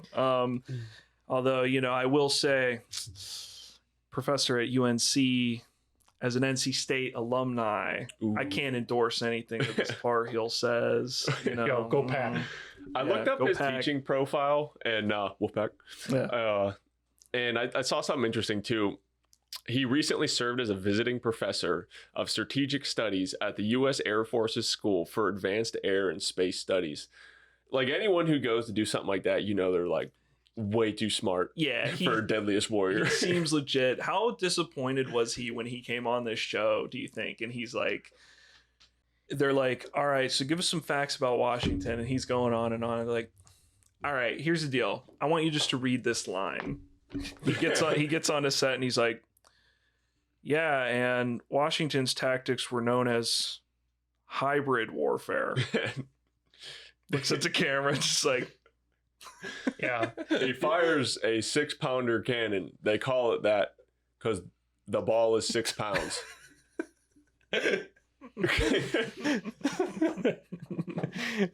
Well, he was actually supposed to be on the season 4 of the Deadliest Warrior. He was going to fight all the Lees. He was supposed to be in it. Yes, he was going to fight Muhammad Ali. Yeah. Oh, yeah, that's true. Yeah. And General Lee. No, he actually was the expert. He was Lee expert. Lee descended. Lee descended. So he was going to be on the episode. But anyway, I don't know if that was actually in the recording and that was just before. It might not make any sense. We were talking about the Lees, was that? Oh. That was probably before, so sorry. So, cut that out. It was? I think it's in the recording. Oh, okay. Yeah, we're good. All right. then yeah, it's a cool callback. You know what else is in the recording? yeah. So just to finish him off, he wrote a lot of books on a wide range of subjects. Seems kind of like a genius. He's a veteran UNC professor. It just seems like there's people that like have more hours in the day than everybody else. It's like, how do you keep doing all this stuff, you know? So cool dude. Don't know him, but like a nice guy. So, all right. And then last but not least, Matt, do you have a movie corner? I do not have a movie corner. Can you think of two movies that have George Washington and Napoleon? So Napoleon, I know Waterloo is probably the most popular one, but I did not watch it because honestly, I just didn't want to. It didn't look like, I was like, and George Washington, I mean, he's in 1,000 things, but there's a movie called George Washington released in 2000 with an 84% of Rotten Tomatoes, but I'm not sure if it's the right movie. Can you send that to me? Yes, Craig needs to put the. I'm not sure it's about the right George Washington, but put that in our fantasy football chats. Yeah, show Adams. Send it to Adam. Send it to the chat. So okay, I'll obviously put that on the screen, but watch that movie. I don't. Yeah, that's the movie I recommend. Learn about. Or you can watch the Fairly Odd Parents episode where they're all in it. So yeah, okay. So let's go on to the episode. Finally, we got what I think they consider long range. Starting with the 8-pound cannon, 2,470 pounds, shot diameter 103 millimeter, range 1,680. I assume that's yards. I can write it down. Yes, it is yards. Okay. Yep. George Washington. Adam just saw the movie. It's actually kind of funny out of context too for everyone else in that chat. Okay, and then we also got the 6-pound cannon, stats 1,200 pounds, shot diameter 88 millimeter, range 1,523 yards, significantly lighter. Dr. Lee notes that Washington had to improvise whatever he could for weaponry, which kind of something that they repeat is this improvisation. So anybody, I mean, these weapons I imagine are very similar. Any interesting notes on either of these? It says the cannon's cast from bronze around a piece of wood, and the bronze is taken from anything, church bells, and then that I forget who. The statue of King George. Yeah. And so now for my research. So during the Revolutionary War, cannons were typically made of cast iron and occasionally bronze, and were loaded with gunpowder and pre-made paper or impromptu cloths. I'm like struggling today. They were carried by horse-drawn carriages with either 2 or they had the 4-wheel variants. Max range, and so I'm talking like cannonball literally rolls to a stop is like 1,000 yards. Most common cannon sizes were a 3-pound galloper and a steady 6-pounder. Although there was cannons all the way up to 18 pounds, which is like really, really big. Yeah. So typical artillery pieces were manned by a crew of around 10 men and could fire cannonballs about 4 per minute. The projectiles used were solid shot, explosive filled cannonballs, grape shot. He did in fact have grape shot. Canister shot, various shrapnel shells, and chain shot, which is like a ball cut in half with a chain in the middle, and it would like spin.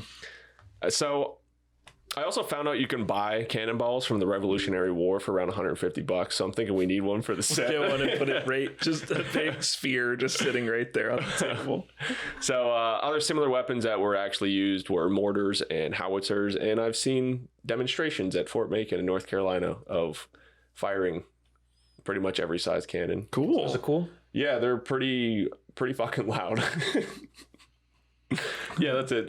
We can move on. Yeah, Napoleon's it is what you see. Napoleon is very noted for his use of artillery and cavalry during the war, his tactics. I think Philippe notes that like Napoleon believed that using artillery and cavalry you could overwhelm any kind of infantry unit.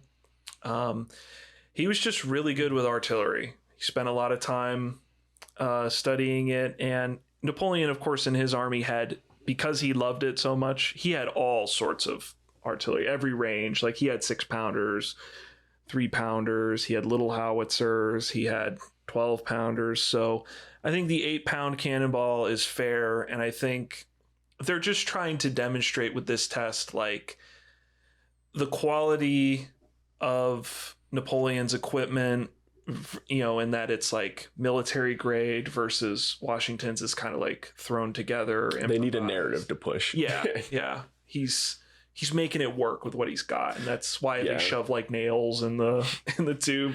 Probably wouldn't really do that. But they push his that Washington was like really heavy into guerrilla warfare, which is actually historically mostly true because he was pretty outnumbered for most battles. Right. So he would do a tactic where they would use like a quick rapid guerrilla attack before the battle and then switch to conventional warfare, which I'm pretty sure they say like a line.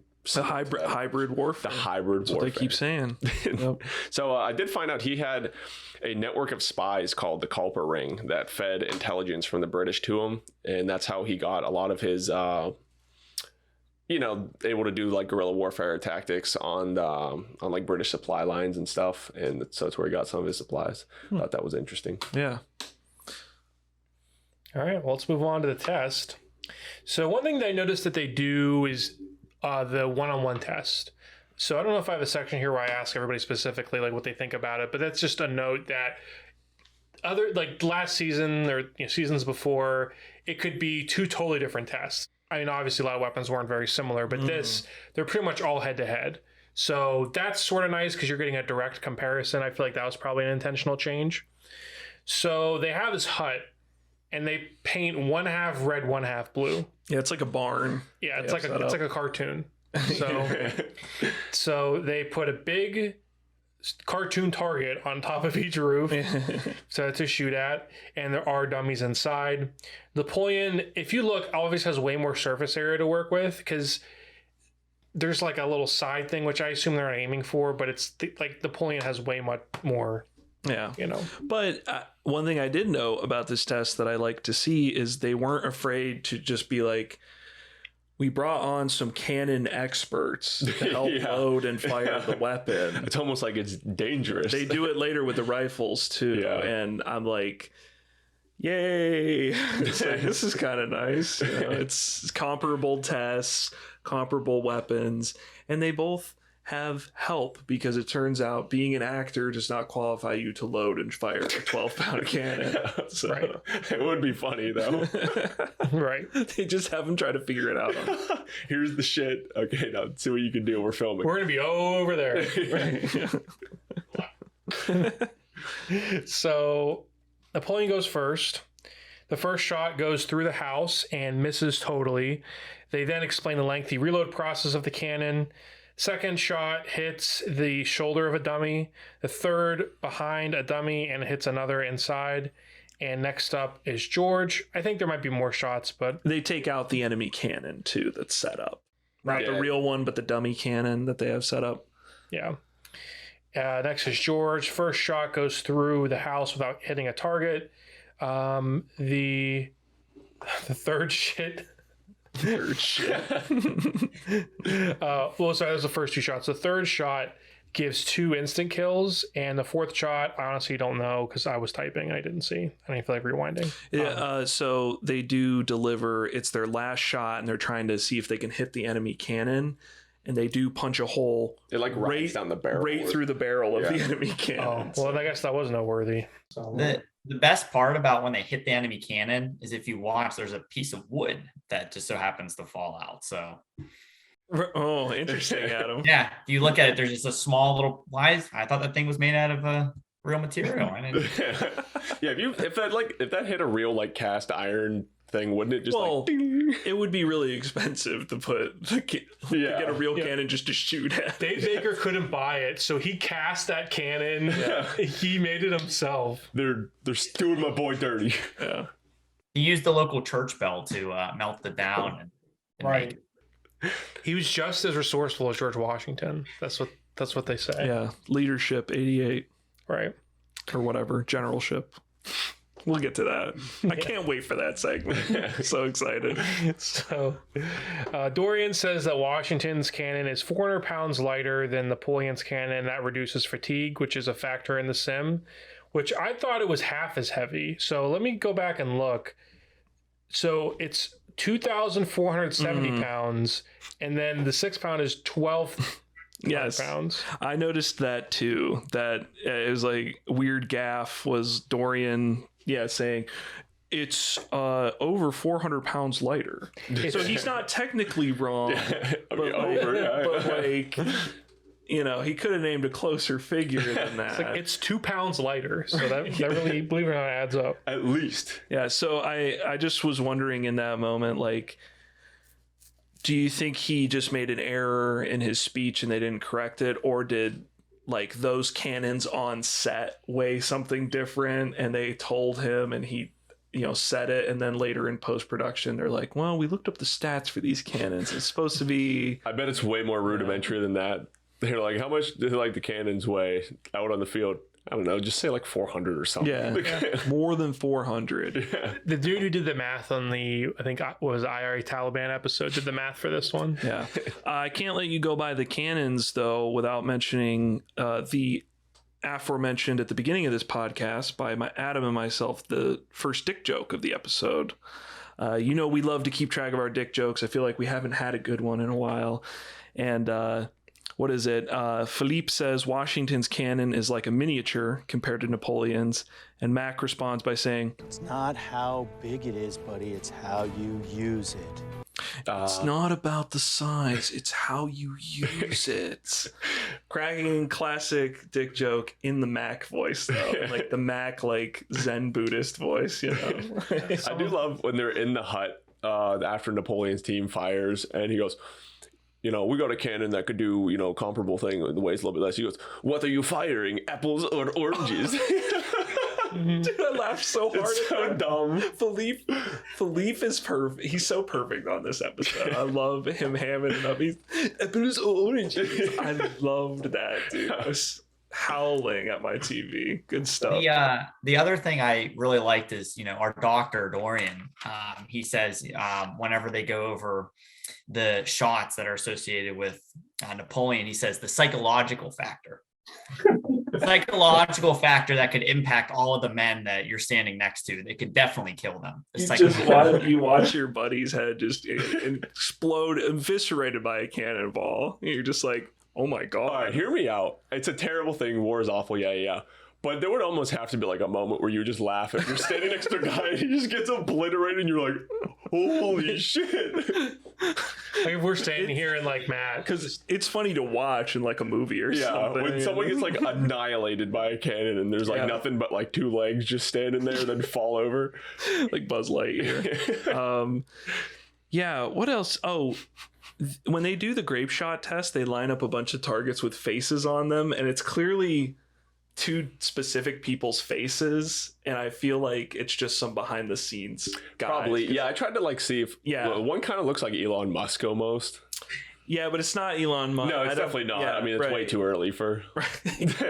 He wasn't in the zeitgeist then, but I wonder if it's just like two guys that work on set or whatever. They were the guys that printed the targets, so they were like, let's make our faces on there, which I think is awesome and cool, and I would definitely do. Oh, yeah, definitely. So the scatter shot was, you know, it's just throwing whatever you want in there. That really, I couldn't find anything that like that was actually used. More likely, they would have used canister shot, which was just like literal cans with just like pieces of lead. It feels like they had just watched Pirates of the Caribbean. Yeah, where they like throw all the they don't have anything, so they're throwing silverware into the cannons and stuff. So, in my research, the only thing I could find, Lucas, is like where are you gonna find like bits of chain and nails and everything on the battlefield? They did sometimes like throw rocks. Like I guess if you do that, like hard. But other than that, it's the only thing I could really find.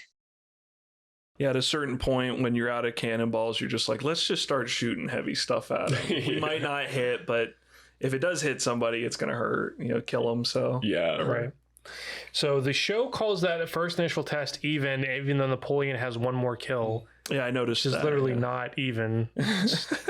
And the table is really funny because all it does is it like lists the name of the cannon, the kills and how many cannons each warrior has, which is 1. So only possible variable in the table that it shows is the number of kills. So doing like the side by side, and it just to show how many kills it has. That's honestly one of the issues with season 3. Like, they do some stuff to make it more like, you know, factual based and try to get real experts and stuff like that, at least for the tests.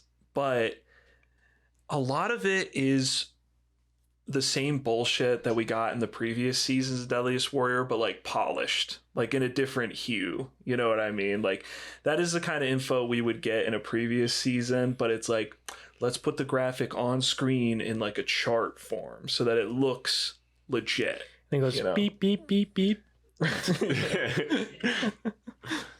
Yeah. Then, I mean, we kind of covered the grape shot test a little bit.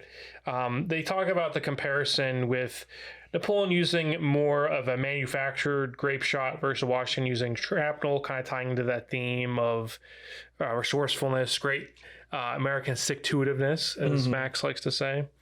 So ultimately, they give the edge to Napoleon.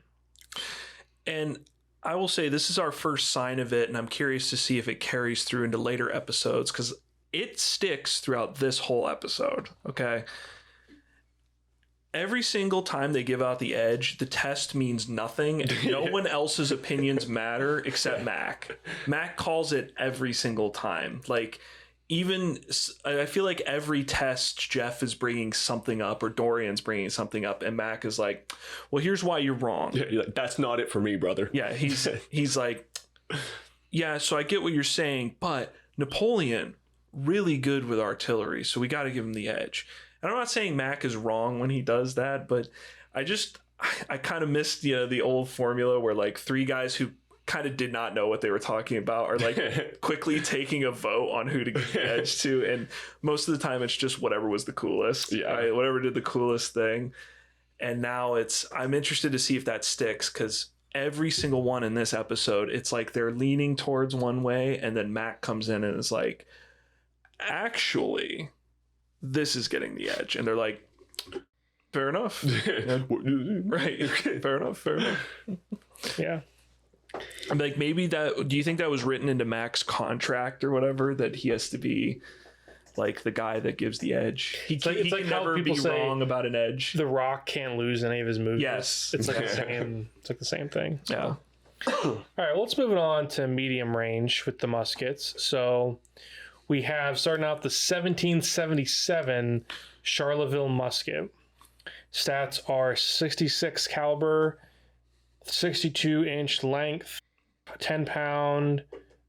I can't say the word length without you snickering. I was looking at my notes. Okay. Weight 10 pounds, range 50 to 75 yards. Matt says that this rifle's standout feature is its relatively fast reload speed. And let's just get right into the other musket, the Brown Bess flintlock musket. Stats 75 caliber, 58.6-inch length, 10.5 pounds, range of 50 to 100 yards, a little bit longer. Paul says that basically I should have proofread this. That's my mistake. The ball bounces around in the musket barrel, so it's not as accurate as a rifle. So, and also we got the Pennsylvania long rifle. So, three weapons. We have one here on the table for you guys. I sourced it. Yeah. Yes. In Pennsylvania too. Yeah, we took it off a dead Revolutionary War soldier. Right. Stats are 50 caliber, 66-inch length, weight 10 pounds, range of 250 yards, so a lot longer. Paul says it's more accurate, but because of carbon buildup, it took longer to reload. So my question for Washington team, who was Brown Bess? I actually looked into this. I was genuinely curious. So, you know, I'm just going to read down my notes, and when we get to that part. The grandma of Black Betty? No, it's... Okay, what's interesting about the brown... This says Brown Bass in my notes, which is equally funny. Both have that. The Brown Bass was a standard issue firearm of the British Army, so many Americans had access to it, but it was only briefly used, and they stopped using it around 1777. The ease of access was because most male citizens of the 13 colonies were required by law to own arms and ammunition for militia duty. And this was obviously the most common musket available. So the nickname itself was, maybe I put this in a different part. Anyways, the Bess was like a slang term for prostitute or like woman of the night, essentially. And then Brown back then was like another term. It just kind of meant doll or plain. So it was just like a basic rifle. Yeah, like plain like the your plain girl, your what. So that's where Brown Bess plain comes Jane from. Would be equivalent. Yes. Yeah. So that makes sense. As far as we know, France, or, as we know, France was our ally during the Revolutionary War. So a large number of Charleville muskets were used. The models 1763 and 1766 were imported. That honestly became one of the more common muskets at one point. And there was many gunsmiths who just made like unbranded muskets stamped with just the US on it.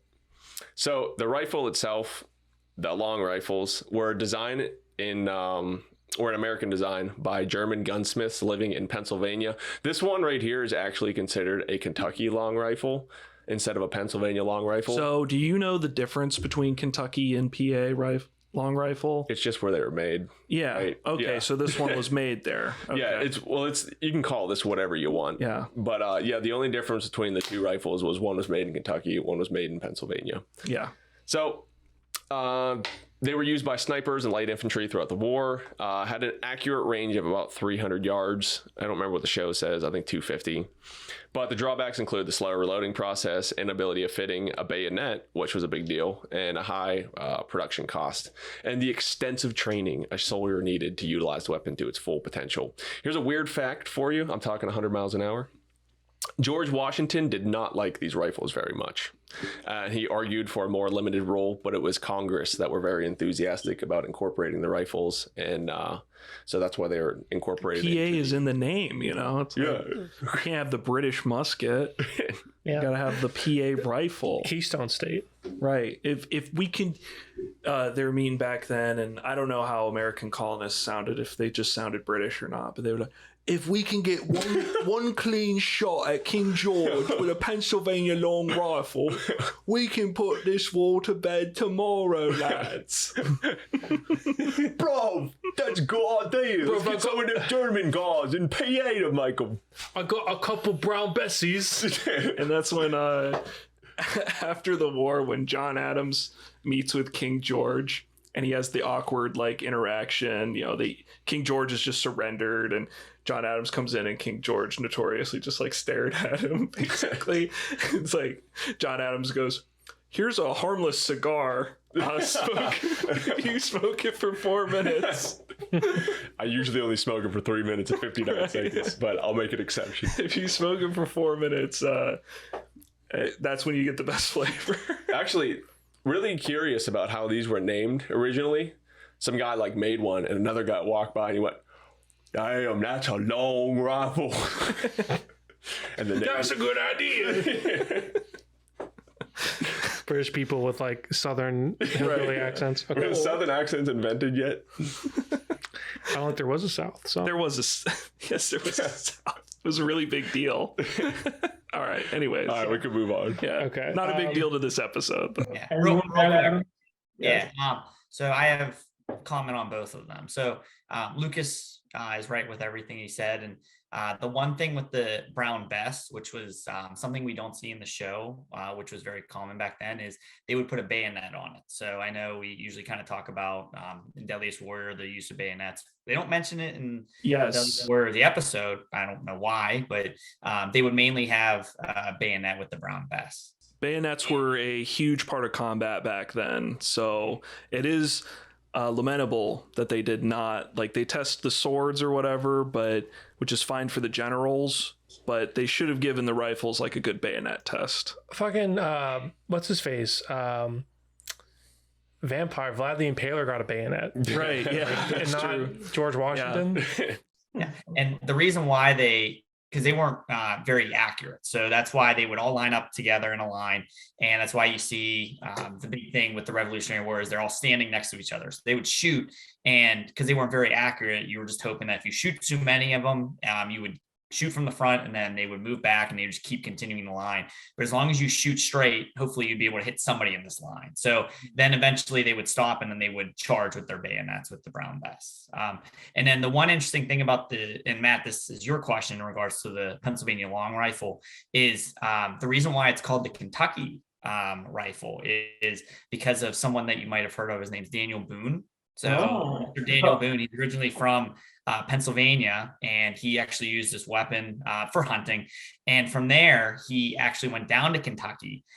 And because of that, then he made it very successful and using it a lot, and they mass produced it. So that's the reason why it's called the Kentucky rifle down there. So interesting.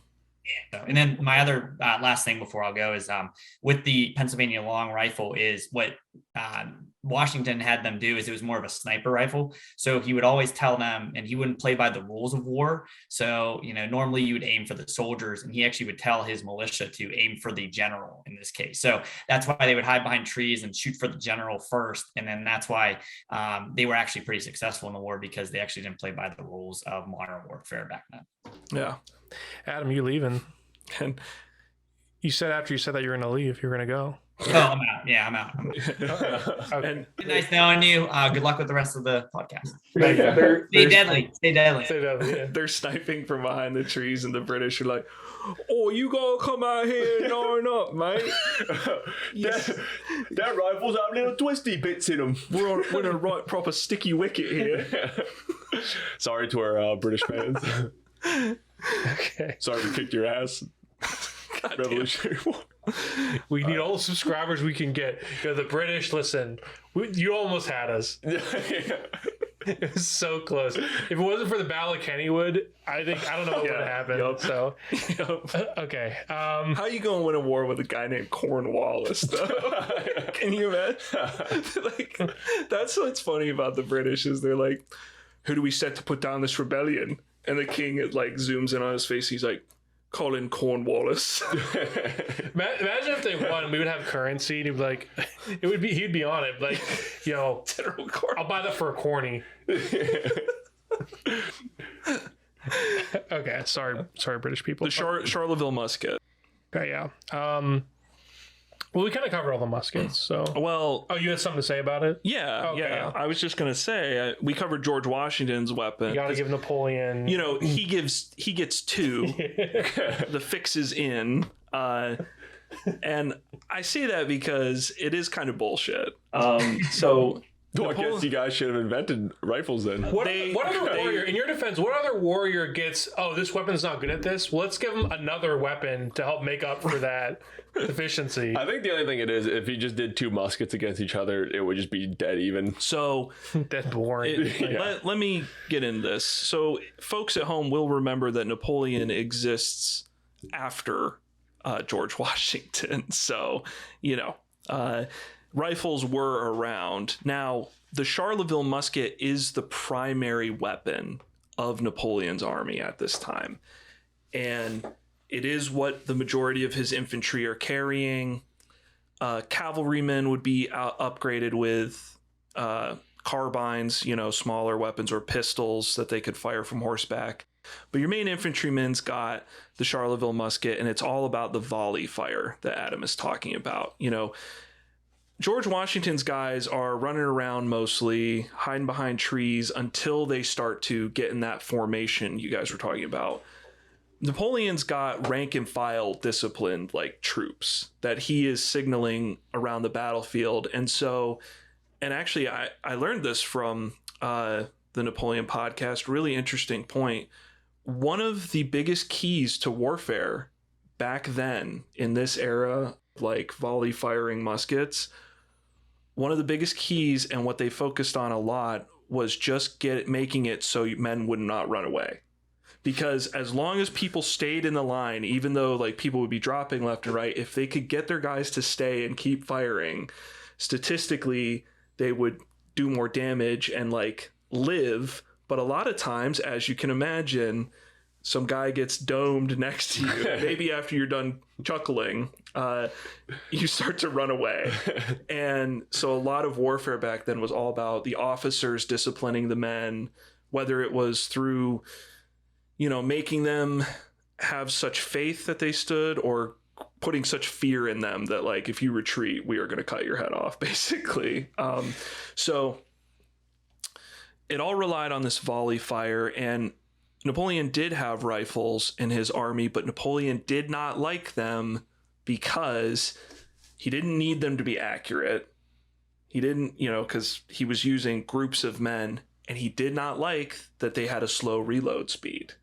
He preferred the Charleville musket because it was easier to make, it was cheaper, and it could fire faster. So it was better for a larger army. And the reason I call a little BS is that Napoleon did have access to rifles, and by giving Washington a rifle, okay, when you type into a computer, assuming that the sim is not fake, which I do think the season 3 sim is just, they've dropped all pretense, like it is totally fake. But if you were to type into a computer that a certain gun has a superior accuracy and a superior range, it's always going to get a better stat than the one that doesn't.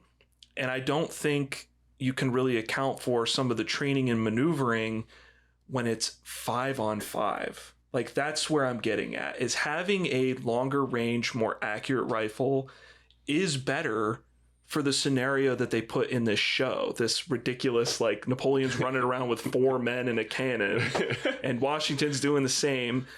A scenario where they'd never meet, like, it would never happen.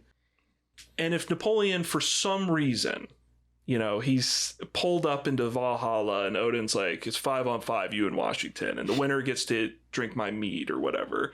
Napoleon's bringing rifles. He's not going to bring, like, because he knows, like, well, the more accurate weapon is better that I can hide behind cover. In the episode. Right, yes. He didn't bring them. So that's what I'm saying. And when you look in the results, whether the results are made up or not, which I think they are. Absolutely. This is the big one. Like, the cannon and the sword are a little bit apart one way or the other. But this is what really gives Washington the win, is that, like, basically 3/4 of the kills at whatever range the guns are used go to Washington's men. And they point out it's because of this sharpshooting ability, this more accurate rifled gun versus a less accurate musket. So the Charleville musket, they are accurate in giving that to Napoleon, but I think it's a little shady in that it is, George Washington gets 2 guns, and it is sort of stacked in favor. I think everything in this episode is very much stacked in favor of, like, we keep mentioning how great of a strategist Napoleon is. How much do cannons really matter in a 5-on-5? How many shots do you get off? You're going to get off 1? Like, that's assuming it's already loaded. Like, these things had crews of 10 guys. Like, and we've got 5 guys here. So I kind of think this scenario in general plays to all of Washington's strengths that they give him in this episode, and all of Napoleon's weaknesses, or potential weaknesses as far as what they assign him. So, and I think nothing highlights this more than this weapons category. I just think it's a little crap. Plus, after the test, I do want to point out, the musket ends up with 4 hits. They're doing the volley fire. I think everybody gets like 3 shots or whatever. That's what we get edited into the show. Napoleon gets 4 hits in like a minute and 30 some seconds or 40 some seconds. Washington gets 6 hits. So it's only 2 more hits in triple the time. It is like 3 minutes and 38 seconds. And it's like, why even bother recording the time if 2 kills is enough? They're like, well, what matters is the kills. And it's like, then why you're not even looking at the strength of a weapon that's able to reload faster? I don't know. It didn't seem that significant to me. So, a better test would be you have to hit all 6 targets, and then we're going to keep track of the time it takes you to do that. Yeah. Well, a better test would be, because as a Deadliest Warrior and guerrilla warfare guys always lose because the show is stacked against them, a better test would be for these motherfuckers to line up in a field with their armies, and Napoleon can destroy George Washington. Whoa. Just wipe the floor with his ass. And there's nowhere for Washington to run, just like there was nowhere for the ninja or whatever other guy you want to insert. You better hope there's no forks. No, like random metal laying around in that field. Yep. Yeah, too bad. Then George comes out and goes, "Welcome to the Battle of Waterloo Part 2." Yo, show us where we're at. We're at Kennywood. He's like, no. Yeah, not even. Sense the shadow realm. George comes down on the Phantom. Listen, not even hating on George Washington's abilities, but like this episode is so fucking stacked in favor of George Washington, and when we get the X factors, it's even more apparent. It's kind of ludicrous. They're like, George Washington led an army of like fucking militia guys, and yeah, we may have only won that war because of France, like to a large degree. Napoleon, I know he gets his ass kicked in the end because, you know, he's an idiot kind of, but like he steamrolls through a good portion of Europe. He's conquering whole countries at a time with his grand army. He's known as, I know he's a war criminal, you know, asterisks, but he's known as like one of the greatest strategists of all time.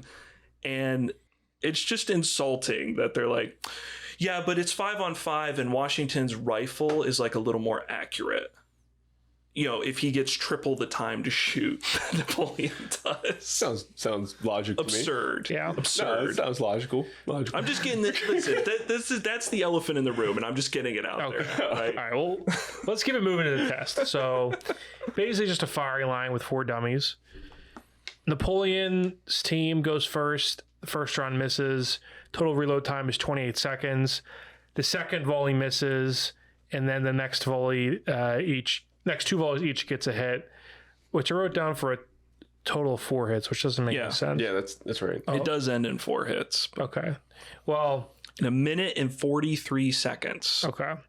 And then next, we got George. The volley is a little chaotic, so I can't do play-by-play because with the different reload speeds. Who knows what actually happened with all those cuts? Those times are even real also. Yeah. It's that thing where they cut to a guy firing and then they just cut to the dummy getting hit. So it's like, you can't tell what's going on. Yeah. They were probably there for like 20 minutes trying to get one hit with anything. Yeah. So the reload time shows 58 seconds for the rifle versus 30 seconds for the musket. One of the shots blows a dummy on a horse in half. That was awesome. I think the PA rifle does that. Yeah, it's pretty sick. Yeah. It's like the last shot he takes. The lieutenant just is like, it's like when you have bloody mess on and fall out. You see the sack of blood in it. Yeah, right. It just explodes. And then it ends with 6 hits. So the total time versus Napoleon, 331 to 143.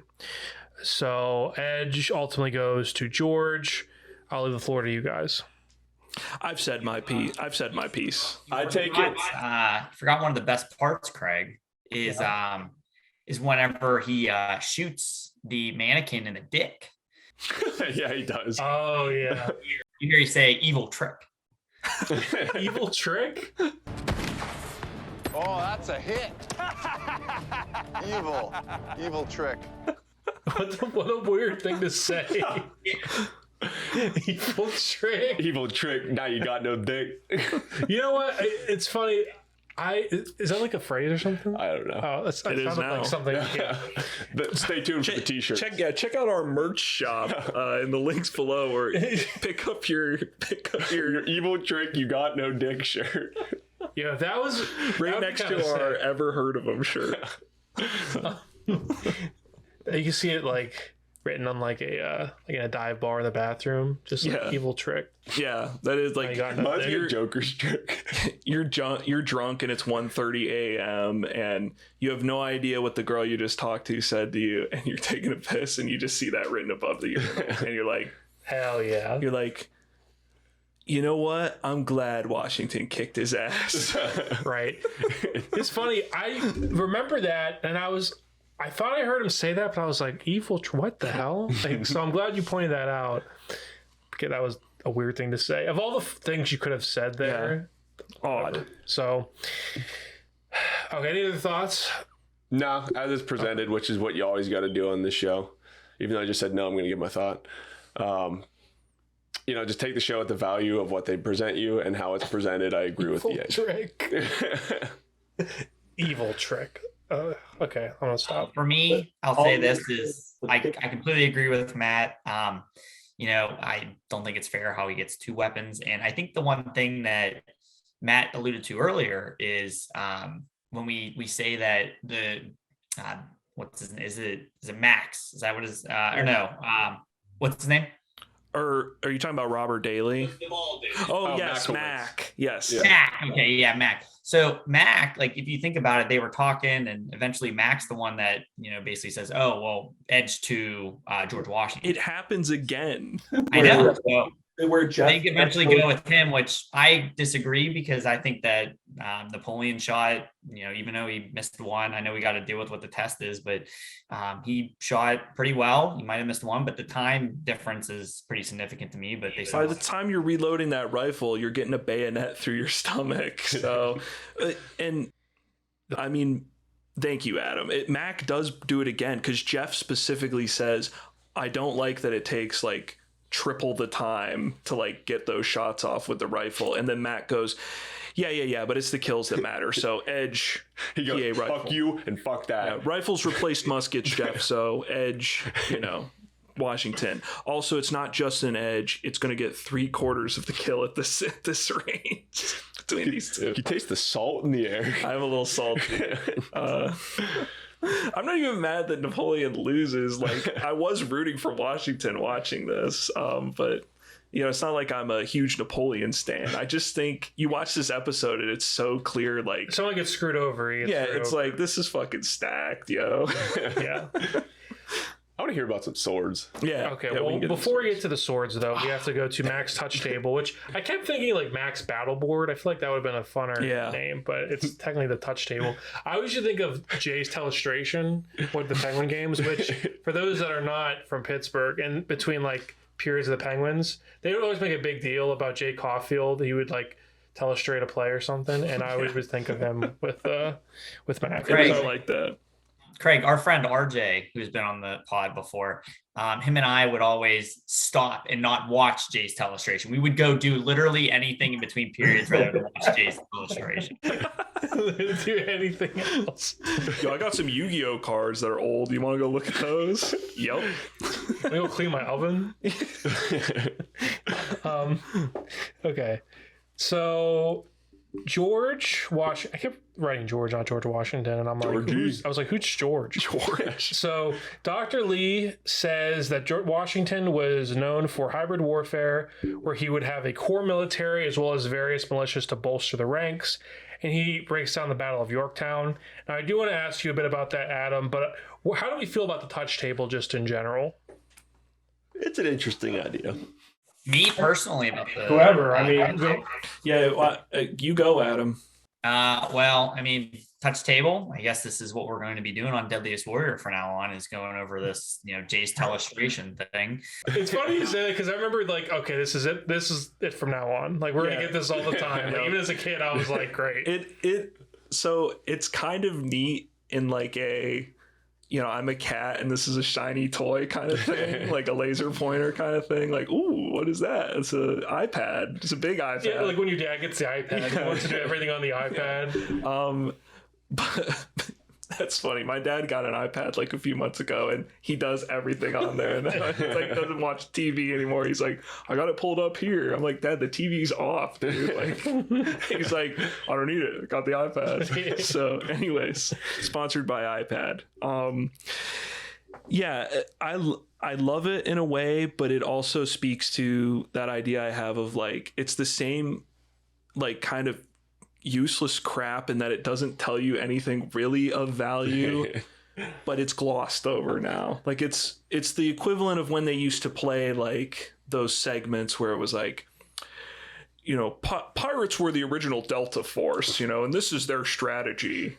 And then the Knights are like, the Knights are the Green Berets of their time. It's useless. It doesn't mean anything. It's just shit talking. I know they're going over like real battles on here or whatever, but it has absolutely nothing to do with like the battle at hand. This is 5-on-5. Yeah, they act like they're getting like some big X factors and like, oh, like his leadership at this battle. They don't do any of that. They don't put any of that into the sim. It's fucking the sim. It's fucking like just polished up though. It's like, look, we are doing something, but it's like you're not doing anything. Like, how does like learning about the Battle of Yorktown in an episode about George Washington is fine, but like they're like, this is crucial information for the sim, and it's like he's fighting Napoleon 5-on-5 in a fucking field somewhere. How is the Battle of Yorktown relevant at all? Like, it means nothing. How is Napoleon gonna do bait and bash in 5-on-5? One guy's gonna come out there. Hey, we're over here. Like, one guy's gonna stand here, and then 4 are gonna run out from like here. It's like it's just window dressing for all of us watching the show who are like, curious about this history or maybe into the warrior or the tactics, and it's like, oh, tactics, this is cool. And then when you really think about it, you're like, means nothing. Means nothing to the situation. It's just a segment to like, it's fun. Get a little more depth. Yeah. I don't hate it. It is fun, and I'm watching the show to have fun, but when you really think about it, you're like, what does this really add? Like, yeah, right. So why don't you break down the Battle of Yorktown for us, Adam? Battle of Yorktown, which I guess we're going to be talking more about that in regards to why they picked that for Washington's battle. I don't really know.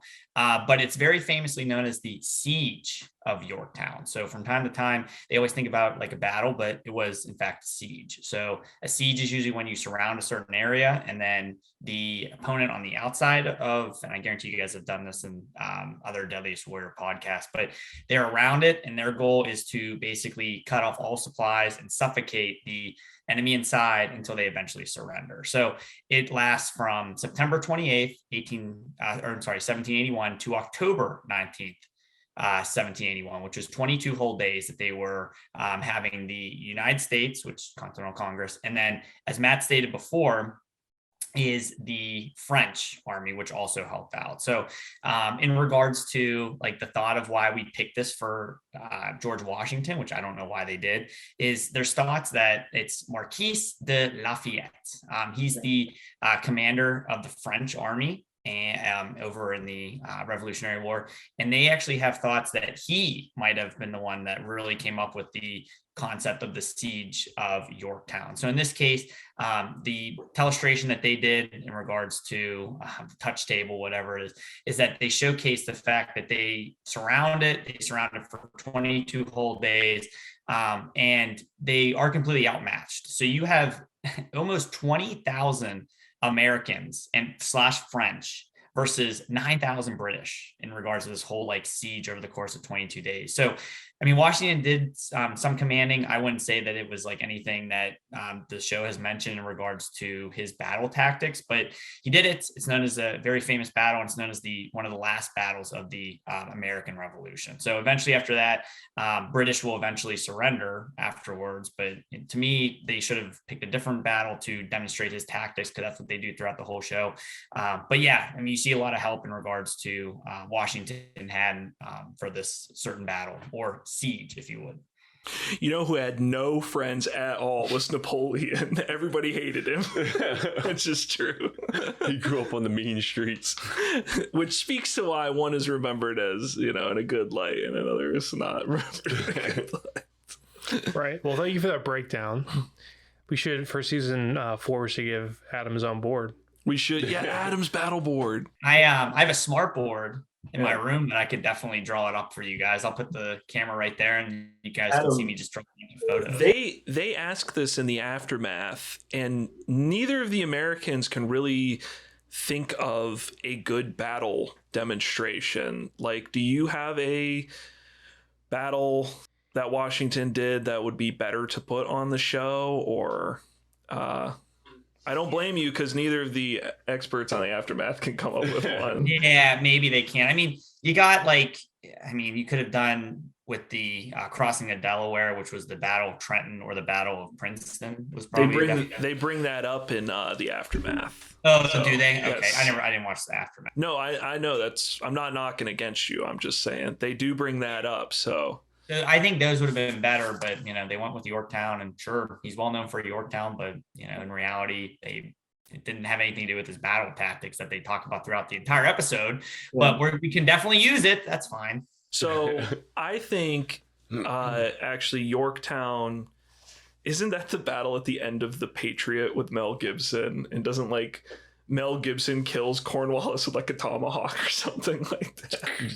It's like a wildly inaccurate movie. I've only seen the George Washington movie made in 2000. Great stuff. Yeah. All right. Well, appreciate that. Let's move on to short range, our last weapon category. You're not going to ask me about bait and bash tactics, dude? Well, that's after. Oh, okay. So, believe me, we're not going kind of being sarcastic, anyways, but we'll cover everything. So, short range, we got the Cavalry Saber stats with length of 44 inches, weight 2.5 pounds, made of steel. Says was originally used to behead prisoners. And we get to see Dave Baker forging both weapons. Is there any truth to that? Dude, so I don't know. I've researched sabers on here Probably. before with the killage. I don't think it was I mean, it was the boopage. It's not even clever, but it's kind of funny. Well, remember that's what Dorian said, the poopage. Oh, the poopage. Yeah, I thought Lucas was doing a play on the killage. I think it was a little of both. Yeah, it was both. All right, over my head. It's been a little bit. We've been working on the Winds of Winter for a while, so so Cavalry Saber.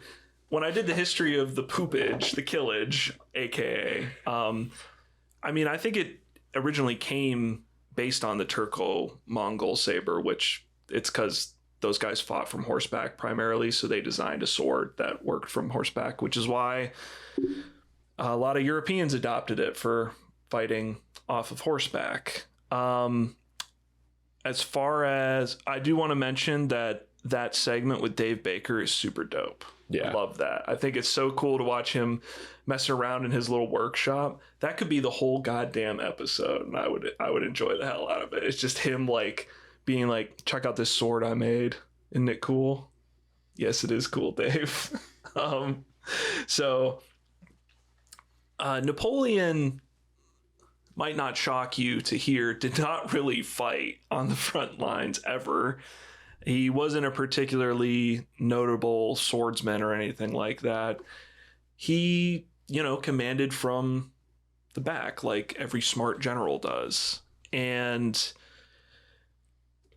could he use a cavalry saber? I mean, he had a lot of cavalry in his army, and these sabers were used a bunch, so it's not inaccurate to give him one.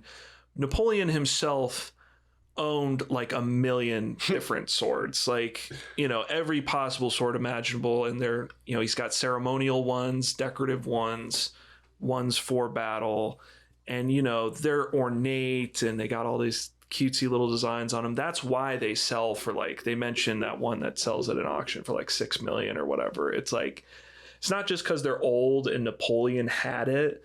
It's also because they are a piece of artwork. It would not sell as much if it was just a plain piece of steel and someone's like, this was Napoleon. It's sure it was. So as far as portraying Napoleon swinging a cavalry saber in combat, I mean, it just speaks to more of the ludicrousness of the episode. It wouldn't happen. And I think Napoleon, and I say this not in a disrespectful way, would turn around and leave before running into combat with a sword. So, yes. So moving on to the Polish Mard, which I'm amazed I can pronounce. Stats are length of 40 inches, weight 1.5 pounds, made of steel. And yeah, any interesting facts on the Polish March? Yeah, as you can tell, it's a descendant descendant of the rapier sword, which allows more for thrusting and parrying of sabers. So did George Washington actually use the sword? For once, we literally have a historic record of what someone used because all his swords are in museums. And spoiler, probably not as many as Napoleon. He also owned like a shit ton of swords. A lot of them decorative. It's just something you did back then. If you were rich, you know. So you can view many of his swords on the Mount Vernon Preservation's website, literal, just actual pictures of them, and it gives you information. The sword most similar to the one on the show is a 1767 silver hilted small sword. It's the one he's holding in most of the famous paintings of him. He also carried the Bailey silver and ivory hilted Cutto sword through many years of the American Revolution, but it looks more similar to a traditional saber, and many people think that is his actual battle sword, was just a saber, because it's, you know, a more battle practical weapon. He carried a steel hilted small sword on his hip for many events, and it resembles the one in the show as well. Funny enough, on a lot of the websites that talk about the Coley-Mard sword reference Dave Baker, sword maker. And it's every website says it's rumored that George Washington carried one. Again, I'm running into a similar issue where the sword called like the Coley-Mard has little reference outside of dueling and in European courts as like a decorative sword. It seemed to be used for the duels or a sword carried by officers that was rarely actually used. Under its history in Wikipedia, it said George Washington was presented one during his inauguration, which might be why the show chose this. So I don't think it's really, it's like the same problem I ran into with the rapier, and I know everyone hates my opinion on that, but I don't think it's really that much of like a run into battle sword. Yeah, it's the folks don't know it because we haven't released, as of recording this, we have not released the season 3 or season 2 Back for Blood, but yeah, there is a whole segment where we argue about the rapier and the mini gauche. This will probably come out first. This will come out first, definitely, but that's why I'm mentioning it. Yeah, I mean, from horseback, like, it's a cavalry saber, and they put so much emphasis on, like, well, what if your horse gets shot? What if you have to fight on foot? Coley-Mard can parry a cavalry saber. It sounds cool in theory, but I don't think that, I mean, it's historically, that's not the sword he would be carrying in. He just had a saber. Yeah. You can literally view the saber I'm like, used. Okay, so this is a computer, right?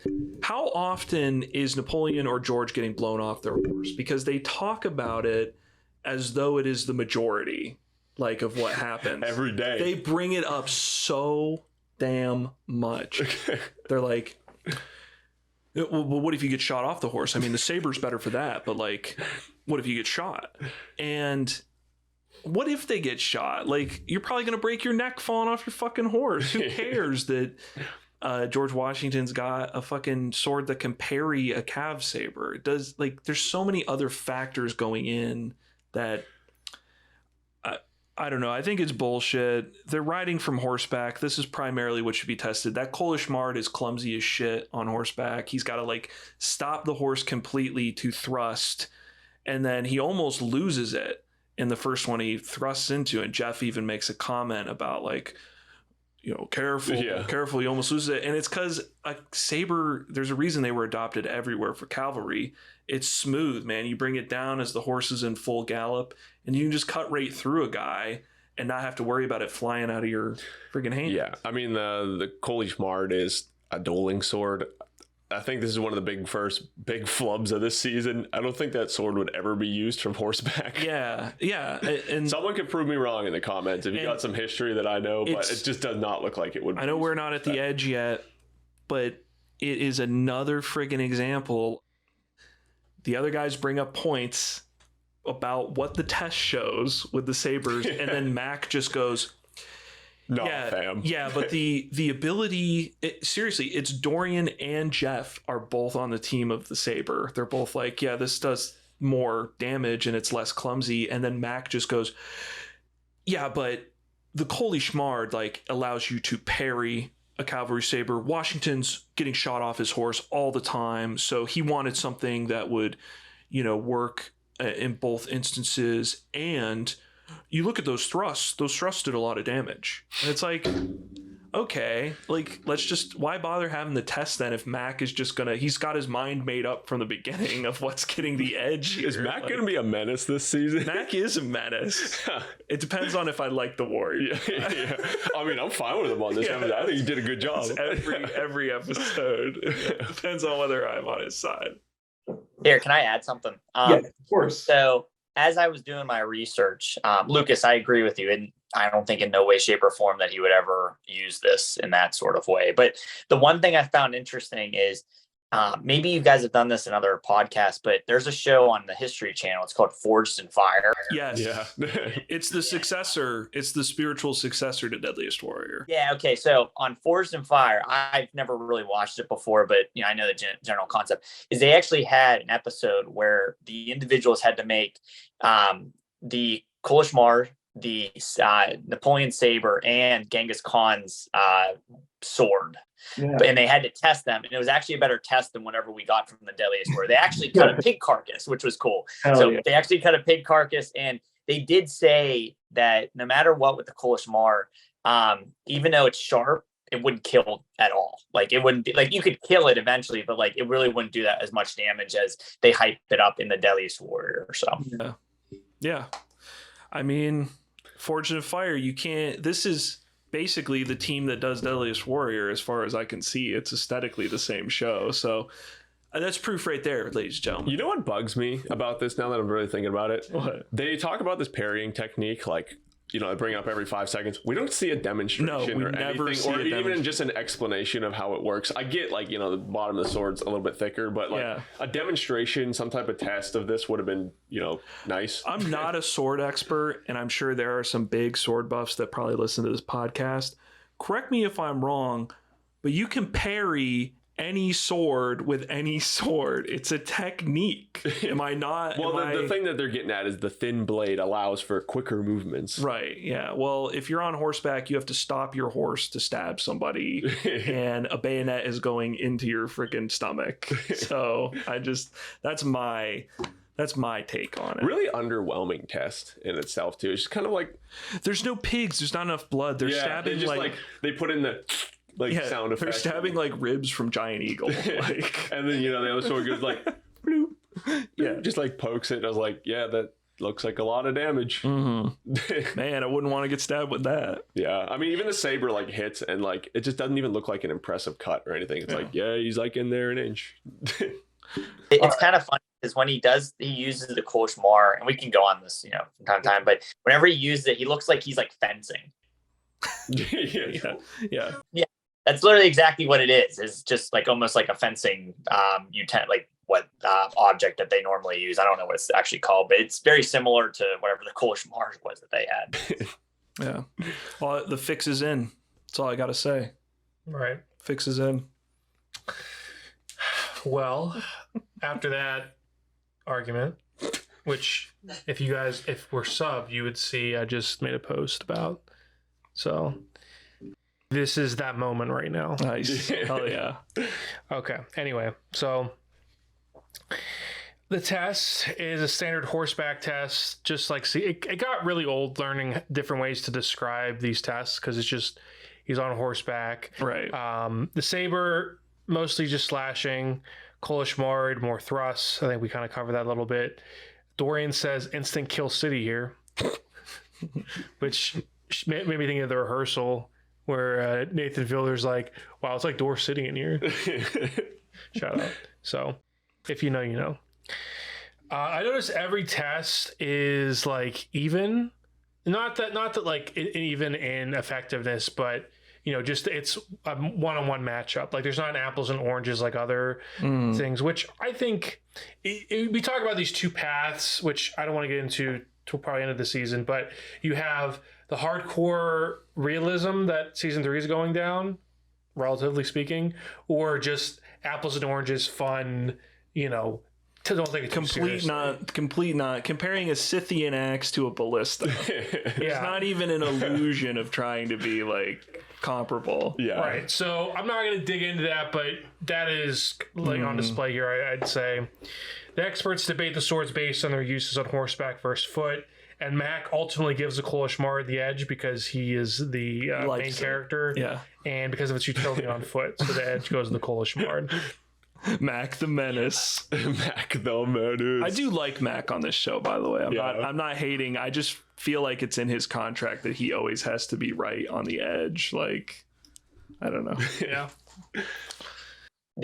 The one thing I will add, which is kind of funny to Lucas and Matt, is we hear them. I think it's is it Matt? Is that what his for? Yeah. He's Matt. Matt yells, "Alions!"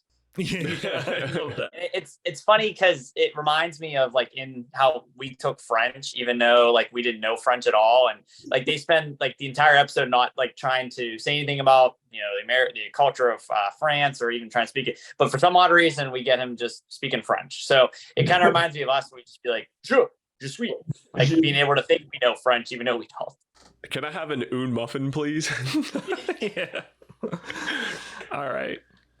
I think we do have to get this show rolling along. We still have X Factors and the reenactments. Oh, we got to hear about Generalship. Aftermath. So we got Max Battleboard Part 2, the Battle of Austerlitz. Talk about Napoleon's... Austerlitz. We get that battle. So what's the story here? And did the Tsar of Russia really say we were babies in the hands of a giant? I'm going to be honest with you, I did not fact check that. This battle, I mean, it is what you see. Like, it is what they explain. Bait and bash.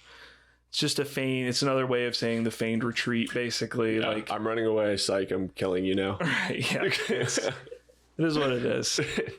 So, not to disappoint, but that's kind of all I have to say. These tactics lead to...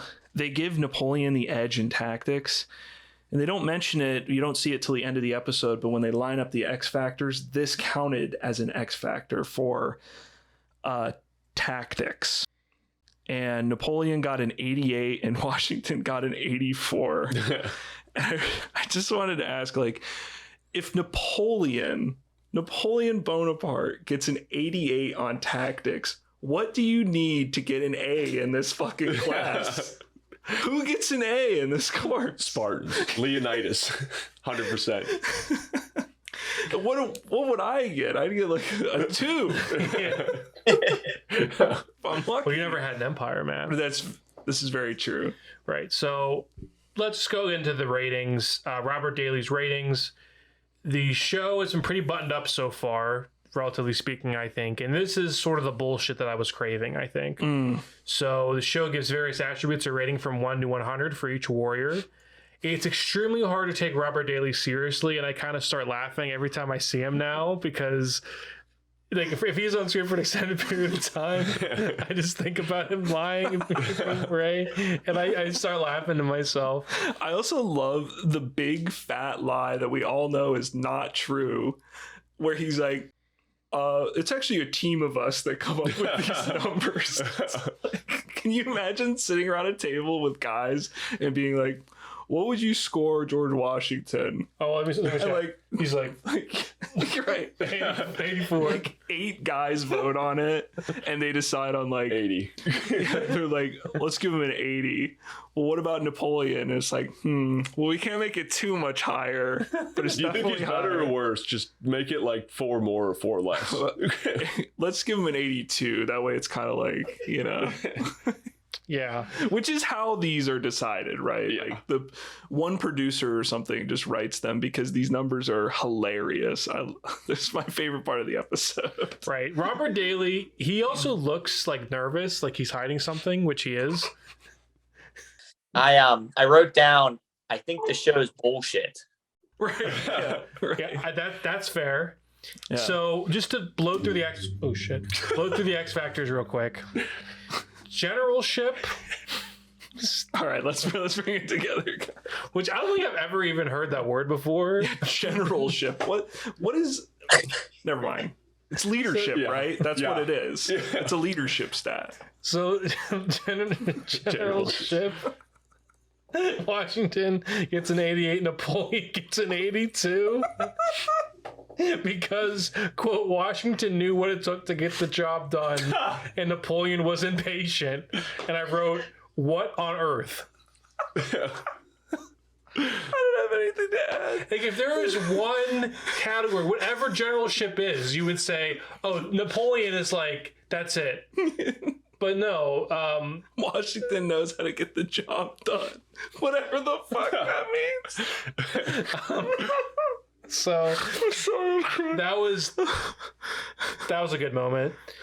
Fatigue. Washington has a 74, Napoleon has a 67. I think they said about like how much they were marching or whatever. It was about because he rushed into that attack and like lost a bunch of his men, so that dying people, I guess, means fatigue. They bring up, they're like, Washington wanted to drag out the war as long as possible. It's like, that is definitely not true. Yeah, I'm pretty sure he wanted it to end. I think everything Washington did was because he had to do it. Yeah. Like, we have to hide right now in order to win this war. There's 10,000 men and we have 2,000. Let's hide behind some trees and kill the general. Yeah. Right. Might as well cheat. Also, what is the point? Like, how does fatigue... How does that translate into this? Like, are they getting tired? Like, take a nap, bro. Like Napoleon's insomnia, dude. It just got to him. He couldn't sleep the night before. They were trying to think of a clever way to just say, he's really tired all the time. He was staying up all night reading all the Harry Potter books. You know, he just couldn't sleep. This is where you can have 5 relevant factors, and then you can kind of make some smidge and say, okay, well, this may have impacted that. But having hundreds of these, let's just take the show at their word. Could you imagine a more miserable job than sitting in a boardroom and having to rate 100 factors for one historical figure? And especially when you have stuff like our next, which is probably my favorite X factor, logistics. Logistics. Washington has a 73. Napoleon has a 79. Like, what are we talking about here with logistics? Who watched any of the matchups from season 1 and 2 and were like, yeah, but what about the logistics? Like, what are the logistics in a 5-on-5 fight? I'm picturing us talking about the episode, going like, so is the samurai carrying the naginata, the kanabo, the yumi, like all the time? What's the logistics here? What's the logistics? How many arrows does he have? You want 44? Yeah, right. Yeah. What do the numbers mean, Mason? Like, what is the difference between an 82 and an 83?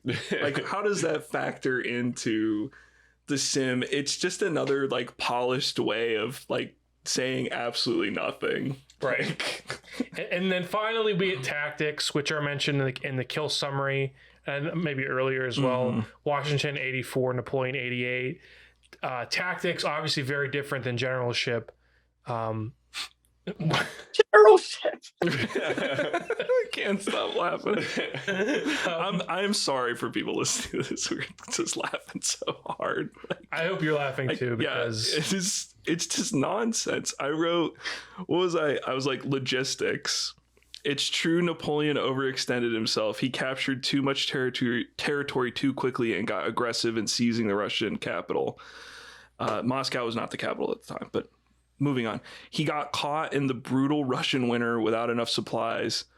Napoleon's army was far more wealthy and well-stocked than the Continental Army. There was no government to pay for the fucking Continental Army. There was the Continental Congress, which is just a group of guys. They didn't have any fucking money. They're like, Washington's like, what can you guys give me? And they're like, not a lot. Like, let's check the whatever stores. The British people left here. Absurd. And absurd that Washington has even remotely the same. It's just like taking Napoleon's army at its absolute worst, like when they're stretched out in Russia and he's on the brink of defeat, and then taking Washington and just being like, he made do with what he had. You know, he was able to shove nails into cannons. Like, right. That ups his logistics from a 70 to a 73. Whatever that means. But Matt, he's got that killer patience. Yes, he's got patience. Yeah. And he knew what it took to get the job done. Right. Well, we can talk about this all day, and I hope there's more of this in future episodes. I assume there will be. Yeah. So it's a recurring segment now. It's in every episode. I can't wait. And it's a different X Factor each time. but they still always claim that it's one of like the 100 X Factors. So I always, when I was watching this show for the first time, pictured like in Joan of Arc, they give her like women's intuition as the X Factor. And I always thought, like, what's Napoleon's intuition? Does every guy warrior have a lower intuition than Joan of Arc? I was going to say, they're like, women's intuition for Napoleon, 0, and George Washington, also 0, because they're not women. Now, Joan of Arc, how high was her intuition? Was it 90? No, it's got to be a 90. 90, that might be a little generous. How about like an 87? Right. She is a woman. Okay, yes. All right, we need to move on, or we're going to be on this topic all freaking night. So okay, so let's go on to the reenactment. Luke, back in the saddle. Yeah, feels good. Smash your enter keys at home. Wait, not yet. Pick that finger back up. Welcome, ladies and gentlemen, to the new and improved Sim in Season 3. As we take a journey back into the days of cannons, musket, and 6'3" guys wailing on 5'6" guys, I will once again be resuming my role as the Sim Master, except, nay, I am giving myself a promotion this season. I am now your Sim Grandmaster. Thank you. Goddamn, we have 5,000 George Washingtons and 5,000 Napoleon Bonapartes ready to go at each other. Joining them will be 4 soldiers each. Everyone raise your finger and get ready to hit that enter key and bring in the first Sim of Season 3. We open up on Napoleon on horseback, on patrol with his men. They post up as he pulls out his spyglass to scout ahead. Oh shit. There's George Washington standing like 100 yards away. At least they attempted to put some distance between them this time, because I was half expecting them to look up from that spyglass and George is like 6 feet in front of them. Like a gag they do in a movie. Or like they're always like, and the guy's standing like right there. One looks at the camera. So Washington's riding around on horseback looking triumphant as he gives his men a nod. I also love how George Washington, this is where I was talking about, where the dude just looks grizzled and they gave him like those nasty teeth that George Washington's supposed to have. So, somehow without a spyglass, George Washington is able to see Napoleon standing 100 yards away. Napoleon gives the word and his men charge into battle. Hopefully both teams have prearranged a cannon pointing at each other. Son of a bitch. If you look at that, both teams have prearranged a cannon pointing at each other.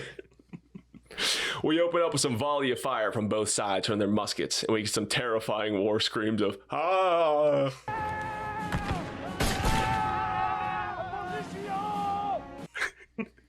We get a kill-for-kill exchange, and all of the hoopla. General George Washington generally uses his generalship to generally give advice to one of his generals, and the generalship advice is to generally shoot the other team's general. So he does, and Napoleon goes down another man. We get a yell from both sides to man the cannon. Cat, stop fucking meowing at me. I'll feed you in a minute. There's my Easter egg. About 50 yards away from each other, both teams start loading their cannons. Man, warfare this time period must have just been weird. They're like just loading cannons 50 yards away from each other, just waiting to shoot. Man, like, I hope I don't get shot right now. Yeah, like, you guys are fucked. Yeah. You guys are fucked. As soon as I'm done loading this dog, you're done. Napoleon gets his 8-pounder cannon to fire first and obliterates one of Washington's men. Team Washington fires back with their 6-pounder and takes out one of Napoleon's men. We're down to 3 versus 2 in favor of Washington. Goddamn, Washington notices they're ready to fire again and tells everyone to scatter as his cannon gets blown up. Nothing left to do now except charge, but those sneaky Frenchmen load a bag of grape shot. 2 of Washington's men are gunned down in their charge. Or so you thought. Only one guy died, bitch. Yeah. Both generals decide it's time to take matters in their own hands and mount up and charge at each other. Washington uses his non-slicing sword to slice Napoleon's last guy as he rides by heroically. Napoleon decides it's time to cut down Washington's last guy also. Poor dude just got shot by a fucking cannon and grape shot, and he just had this look of misery on his face as Napoleon just rides at him and cuts him in half. He stands up, he's patting himself down, he's like, damn, I got lucky there. And then look of misery, he's like, oh no. George and Napoleon rush right at each other on horseback. Napoleon says, "Parry this bitch," as he hits George off his horse. George gets up, puts his hat back on, as Napoleon dismounts from this horse logically. Looks like it's time for a good old-fashioned sword fight. 8'6" George Washington then engages in battle with a 3'6" Napoleon.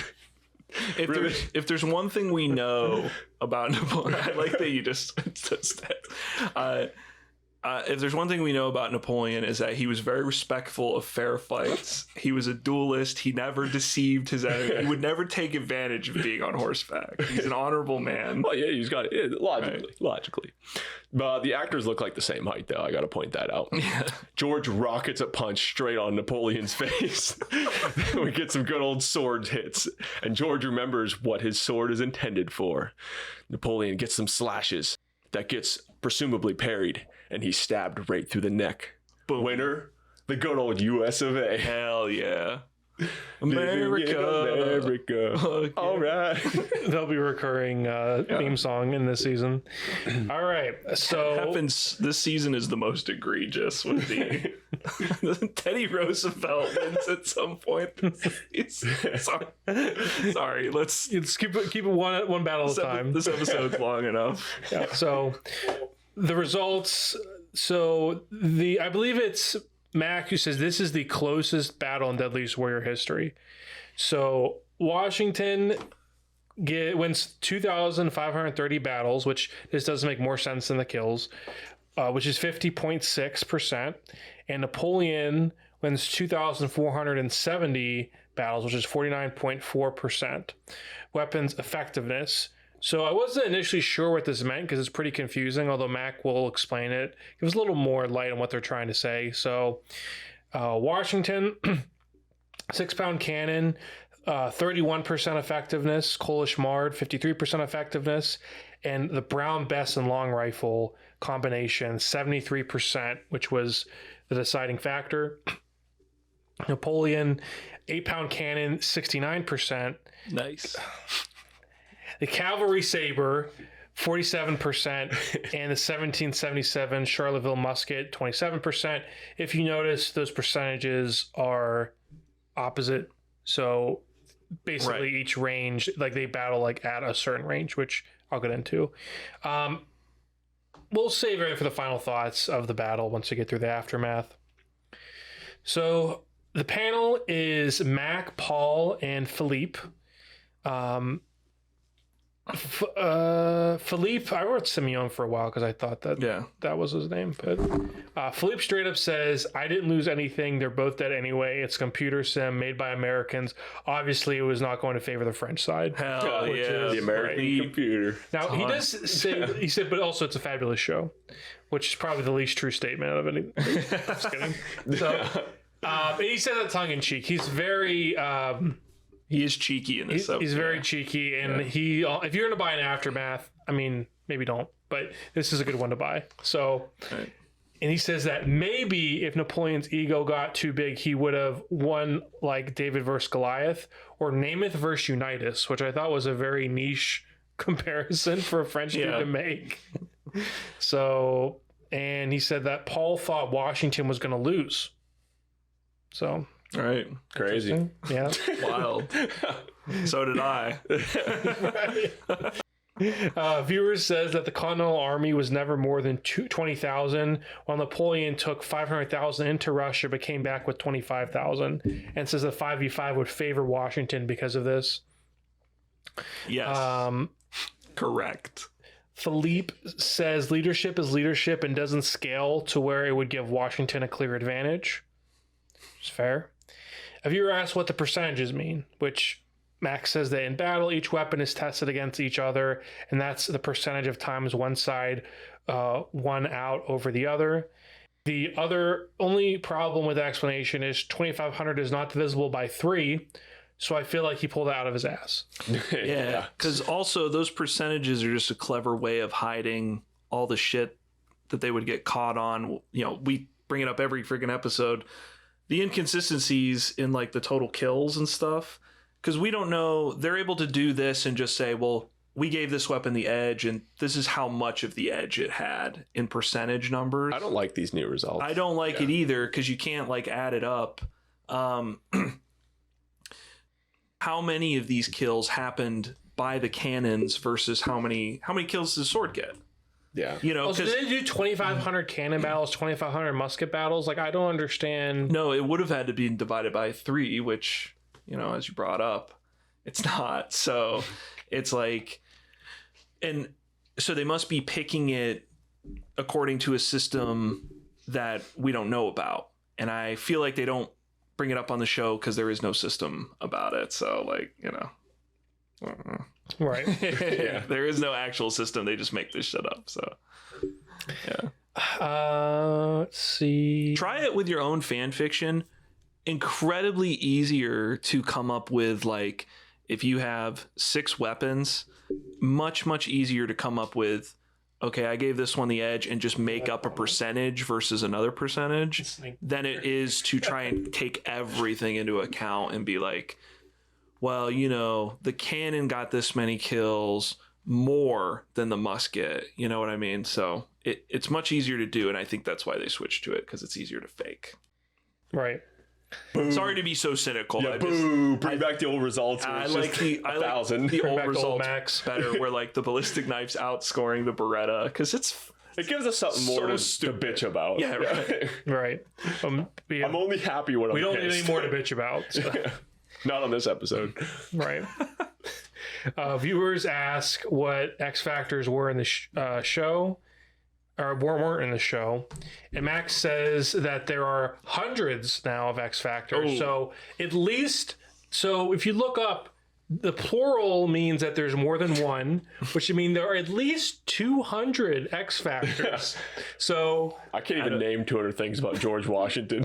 Maybe leadership is an X Factor and generalship was just because they were getting to the end of the list and they're just making up shit. Can you think of 200 just traits, period, of how you would describe somebody? No. Like artistry, philanthropy. Like later in this season, we see, like, I think in Crazy Horse vs. Pancho Villa, there's like a disease category, isn't there? So like they bring up diseases on here. Did they score Washington lower in that? Because he's like, dude was sick his whole life. He's constantly got shit going on. And, you know, Napoleon's just up late. Yeah, it's a B. You know, it's... Does anyone get an A at any point in this show, I wonder? We'll have to find out. Oh, and you thought that we had the best of the X Factors. So, well, this one, maybe it's still pretty funny. So Max says, you know, hundreds of X Factors, and he says that one of them that was not in the show was Fieldcraft. Is that a new game coming out? It's like me building my house on Skyrim. You know, what was the Fieldcraft? Without going to the store to buy the supplies, like, can I find it, like, or make it in the field? Listen, Robert Daly, I will go through re-and-break training myself if you tell me exactly how Fieldcraft plays into the sim in some reasonable way. Is it like Washington's like, I don't know, throw some rocks in there. We'll shoot those. Yeah. So that, and I do like to picture, Lucas, you brought up there's 5,000 like George Washingtons. I do like to picture in the sim, it's not statted like that he has soldiers, which would be relevant stats, by the way, because they're technically fighting more often than the generals. I like to picture it is like a team of 5 Washingtons versus 5 Napoleons, and the Napoleons lose because they're just arguing the whole time. Like, you load the cannon, I give the orders. No, you load the cannon. Right. What about army size of the fucking X Factor? Would that make sense? 500,000 versus 20,000 farmers. I'm surprised. That probably was. I bet you that was a stat, but it's a 5-on-5 fight. Yeah. So I know. And Mac writes that off as being like, well, you know, leadership translates to all sizes, and it's like, leadership's one factor, bud. Okay, how about all the equipment? How about cannons? The first weapon you test. Right. If you're firing a cannon at 5 people, it's way more useless than if you're firing at a crowd of 100 people. You know what my conclusion to this episode is? I don't even know, because we've already spilled everything. Yeah. I don't think I have anything left to conclude. Yeah. We're in for a wild ride, boys. Yeah. So Viewer says that Napoleon had more highly trained troops, which is a fair comment. Philippe says that Washington had an edge in leadership because he got his army to believe in the cause, and Napoleon was just fighting for his ego, just like the IRA is fighting for their country. Right. Yeah. Philippe brings up an interesting comparison to Hitler, Genghis Khan, where at the end of their lives, they went crazy. So they're like these supposed to like combat geniuses, and they all kind of went through that same path where they couldn't lead as well because they were very self-possessed. Yeah. Which I thought was a good insight. I think is fair. Right. Definitely a fair comparison. I would much rather live in a country run by George Washington than Napoleon, probably. So yeah. And I do. Okay. So take that, France. I don't care that you guys never pay any medical bills. Adam, do you still have to say the Pledge of Allegiance every day? We do. Is that like a school thing still? It's kind of funny, a little ironic is the way my classroom's set up. I have a list of a couple presidents' heads. So it's the American flag, and right behind it is George Washington. And you bet your ass it's there for a reason. Yep. Yeah. The father, Daddy George. You should have George Washington, Teddy Roosevelt, Green Berets, U.S. Army Rangers. Yeah. We never really touched on the sort of gay subtext of this episode, and that George is a daddy and Napoleon is coded as a twink. I think we can skip over that. Maybe there's a reason. So I'm just saying. Okay. Almost done here. Max says, as I mentioned, this is the closest sim in Deadliest Warrior history, which is interesting. Max also talks about the Deadliest Warrior Comic-Con panel where they previewed Zombies vs. Vampires. Says there was an even... here we go, guys. It is. It's happening. It's happening. I told you. It only took like 3 hours. Yeah, almost made it. Almost made it the whole episode. So I'm just going to hold this, I guess. Craig's mic was falling down at him. So they said there's an even mix of Deadliest Warrior fans and Zombies and Vampire fans at this panel. And it ends with a preview of Zombies vs. Vampires for some reason, even though it was... not later. Yeah, it was like a couple months later. It's perfectly designed so that neither crowd will be fully pleased by what they see. Interesting, though. I tried to find a video of that panel. I couldn't. There was like it seemed like a direct summary of everything that was said. I cannot wait till we get to that episode. That episode is so much chump fuckery. Build the hype now. But basically, there was nothing real juicy in that panel, but... So yeah, let's get to the conclusion. I know we covered a lot of, people's thoughts. Anything that went unsaid, Lucas? I know you said. I agree with everything on the show. Okay, Matt. A fun episode on paper. There's a lot of really cool alternate histories you can think of with these guys, and the Deadliest Warrior fiction community probably did it better. I think distilling it down to a 5-on-5 doesn't really make much sense. I think it brings out, especially with the weapons and tactics that are brought up, it brings out the absolute best of George Washington and the worst, the biggest disadvantages of Napoleon. And, it's an American show. I think they're just trying to cover their ass because this is definitely a jump the shark moment where George Washington beats Napoleon. And most people at home are probably sitting there like, really?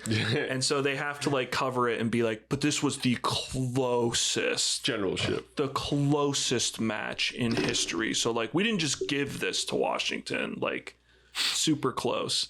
I think you can smell some of the shenanigans going on. And I don't know. Listen, in a protracted guerrilla war, maybe George does beat Napoleon's ass, but this is Deadliest Warrior. You get thrown into a gladiator ring. The Spartan fought the ninja, and the ninja was not allowed to stealth his way in there, okay? George Washington's not allowed to sneak around and hide behind trees, all right? He's going to get steamrolled by 500,000 people. So that is my opinion, and I'll leave it at that. Right. And I actually want to give you the final word, Adam. So I'll just real quickly say this is probably going to be a theme with all these episodes where it's caught in this contradiction. One-on-one battle doesn't make sense because they aren't really, they're two generals, not really warriors. A 5-on-5 army is what's presented in the sim, but if so, how does generalship or logistics even come into play? And then if it's just a representation and we're talking armies, is it really George Washington versus Napoleon anymore? So there's really no clear way to represent it. And that's probably true for a lot of these warrior generals that we're going to get on this season. So the show's deliberate vagueness makes it impossible to take anything from this sim. And that might even be what your dissatisfaction, Adam, was watching it, where you felt kind of empty, is you can't even ironically get any sort of feeling from it because it can't go all the way with any of these directions. So, and like I said, I imagine that's going to be like that for pretty much every episode. It might be why we have a bad taste for season 3. Maybe. So we'll have to analyze that further. But Adam, the historical expert for PhDs, I will give you the final word. And Green Beret.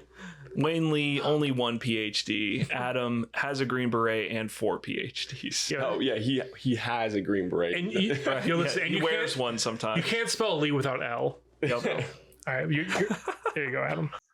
Yeah, so as I stated before, hype was real. The hype was up there. Two wonderful generals. I was excited to watch this episode and couldn't wait for season 3. And as we discussed throughout the entire episode, is in no way, shape, or form do I believe that even with all the information presented, that Washington would have been able to beat Napoleon Bonaparte. So I think it's complete American bias, which as Americans, USA, it is what it is. But it was we watched it. It was an all right episode, but I just think the hype was just so high for season 3 coming off of season 2. It just was a big letdown. And, I think we'll see that throughout the other episodes you guys will be doing on your podcast. I think season 3, there's a reason why there isn't a season 4. So I think overall, an epic way to put it. Yeah. Definitely fun to watch. 2 reasonably kind of close generals, but they can say as close as they want to, put any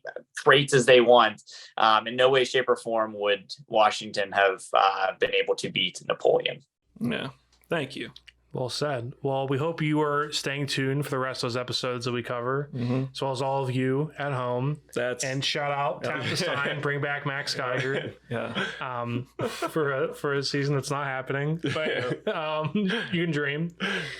But yeah, I think that's about it. Well, this was a long one, guys, and it's because it was very controversial. Luckily... Hey, we only get one more season of this, so we can make them as long as we want. I was just going to say, luckily next week won't have that problem when it's Joan of Arc versus William the Conqueror. Quickest episode of the pod. There will be nothing that needs to be said about that. Yeah. Women's intuition. Didn't she have a 99 in it? That's going to be its own category. We should take bets for how long it's going to take for us to cover that. If it's going to be like 20 minutes, 30 minutes.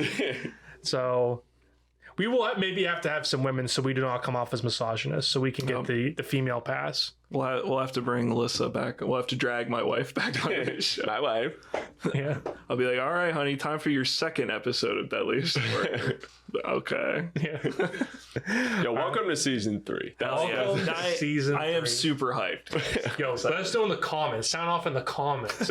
Which matchup are you most excited for? Hopefully it wasn't this one. Yeah. The last one.